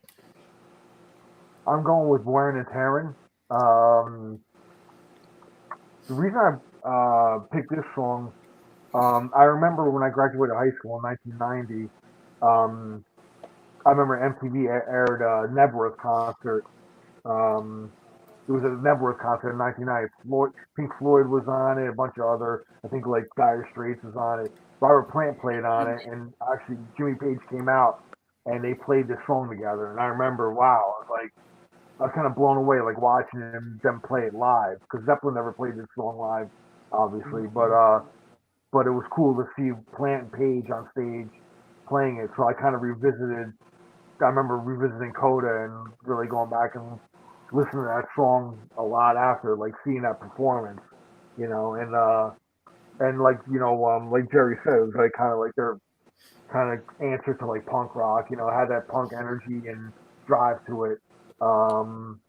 They just had that kind of, Jimmy Payne playing like, fucking, power chords and shit like that, Yeah. So I thought it was a cool song, man. So I remember after that Nebworth performance, I became a fan of that song, and probably became my favorite song on the album, because I remember, I was listening to these Zeppelin albums. Well, I was too young in the early 70s. Obviously, I was 1-2 years old when a lot of these albums were coming out. But by the time, Into the Outdoor was coming out, I was already, a little older, and my brother was buying this stuff in real time and listening to it. So I remember in 1982 he going out and bought Coda, because it was the new Zeppelin album, and I remember him getting it. He played it, and it was the whole like kind of wow, Zeppelin's broken up, but he still put out an album, so it was like there was kind of like an excitement about it, so it was kind of cool. So going back to the Nebworth thing, after seeing, Plant and Page reunited and playing that, and it was played with like it was really good. Plant's band at the time was like pretty hot. I think he had what was the album that he had out? It wasn't Now and Zen. It was the one after Manic Nirvana. So it was that album, which is him getting back to like harder rock and roots, kind of starting with Now and Zen, and into that album was playing kind of a harder rock again. So it was kind of cool, like Plant, Page and Plant were reuniting for like a little bit on here on this Nebworth show. I remember taping it off the MTV, and I probably still have the VHS in my basement somewhere, with a pile of other VHS, that I used to tape Headbangers Ball and all sorts of stuff. So anyway, so it's gonna be not dwelling on it too much longer. It's Wearing and Tearing. That's my pick. You matched with Jerry on that one. I went with Walter's Walk. To me, Walter's Walk sounded a little bit more like older, like what Zeppelin would play. It should have been on 2 or 3. It should have been on what? It should have been on like 2 or 3 or. Yeah, the guitar work on there sounded very rock, blues rock. So that's why I went with Walter's Walk. All right, guys. Thank you so much for An participating. epic show. And then, this was Love a lot it. of fun. Love it. Zeppelin's so great. Yes, thank you, Metal Mike. Thank you for being on here, and My pleasure, man. because I know it takes time to compile all this and go back and listen and say, do I really want the song or do I want this one? So it takes time. It was hard, man. Some of them, I'm like, oh, A because few there's of so these many great albums were like songs. Sophie's Choice. Like, Right? How do you pick one? Right. So thank you so much for being on here. And thank you for all the viewers and the comments. We really do appreciate it. Thank you so much for hanging in there with us. Also, tomorrow I will be on the BS sessions with Mark, Jerry, and Charles, and the topic has been a little back and forth. Jerry, I still don't know if I got the right songs, but damn it, I'm going to pick them. So. yeah, it's like they've been going back and forth. And also, before we go, I want to say we hope that Mark Alden Taylor has a speedy recovery. Right now, he's dealing with an Right. I feel so bad hearing about it, but the rock and roller that he's still doing his shows amongst the pain that he's feeling. So a speedy recovery to our good friend Mark Alden. He's a good guy, man. He gets a lot of shit, man, but he's a good guy, man. Good guy. Yeah. Mark's awesome. We love you, Mark. And I Shout out to Mark. Yeah, to Mark. I just want to say it's cool to meet you, Metal Mike. Never been on a show with Totally. you. Yeah, nice meeting you, Mike. Yes, Yeah, of course. I just want to Katie. say, Kate, nice to see you again. Good to see you, Jerry. Love you guys. Again, Andy. nobody's ever gonna out homework Kate. No. She comes prepared. I try. I really do my study time. And And of course, it's interesting to me. I think just obviously being like a student person where you're always interested. I love learning new stuff about a band I love. It's so much fun. Yeah. That's why I love the pod. The pod's always fun. I always appreciate Andy inviting me. I have the best Yeah, time. And I learned stuff from you guys. You guys have said a bunch of stuff that I didn't know that I didn't read yet. So I love it. So much fun. Yeah. And thank you so much for everybody here because y'all really do add so much to it. That's why I enjoy having people who know what they're talking about on my podcast. It's always a good time. Love it. maybe don't invite me on there next time. Next week. Al's the expert. The professor. I haven't figured out what next week is yet. It'll be something. You'll figure it out. It'll pop off. Yeah. Anytime you want me, by all means, man, just ask. Yeah, so much fun. And Yeah, maybe I can have all you guys separately, of course, on with me and Bushy sometime. That'd be cool. Bushy's a trip. Yeah, that'd be fun. Yeah. And it's great to be back on your show, Andy. It's been a while, so it's been a lot of fun. Yes, thank you, Andy. Thank all of you. And Thanks. Mike, I'm looking forward to doing another good metal album here in a couple of weeks with you. That's Oh gonna be yeah, fun. oh yeah. I think what is that? Not this weekend, next Overkill, weekend. Overkill, Field of Fire, right? Yeah. Wow, this is a good one. Yeah, baby. I love me some Overkill, man. That brings me back to my high school days. Hell yeah, dude. I'm with you. That's like what, 85, 86, 85, I do believe. Yeah. 85. Oh, 85. Great Shit, album. I was in junior high still when that came out. There you go. Yeah. Oh, There Yep. you go. Takes me back, man. Anyway, guys, thanks for having me. Stay metal. Thank you. And I'll Great see show, you when I guys. see you, This man. is so much fun. Peace. I will talk to y'all later, guys. Y'all take care. Love you guys. Take Bye-bye. it easy. Take care, guys. Bye-bye. Bye, guys.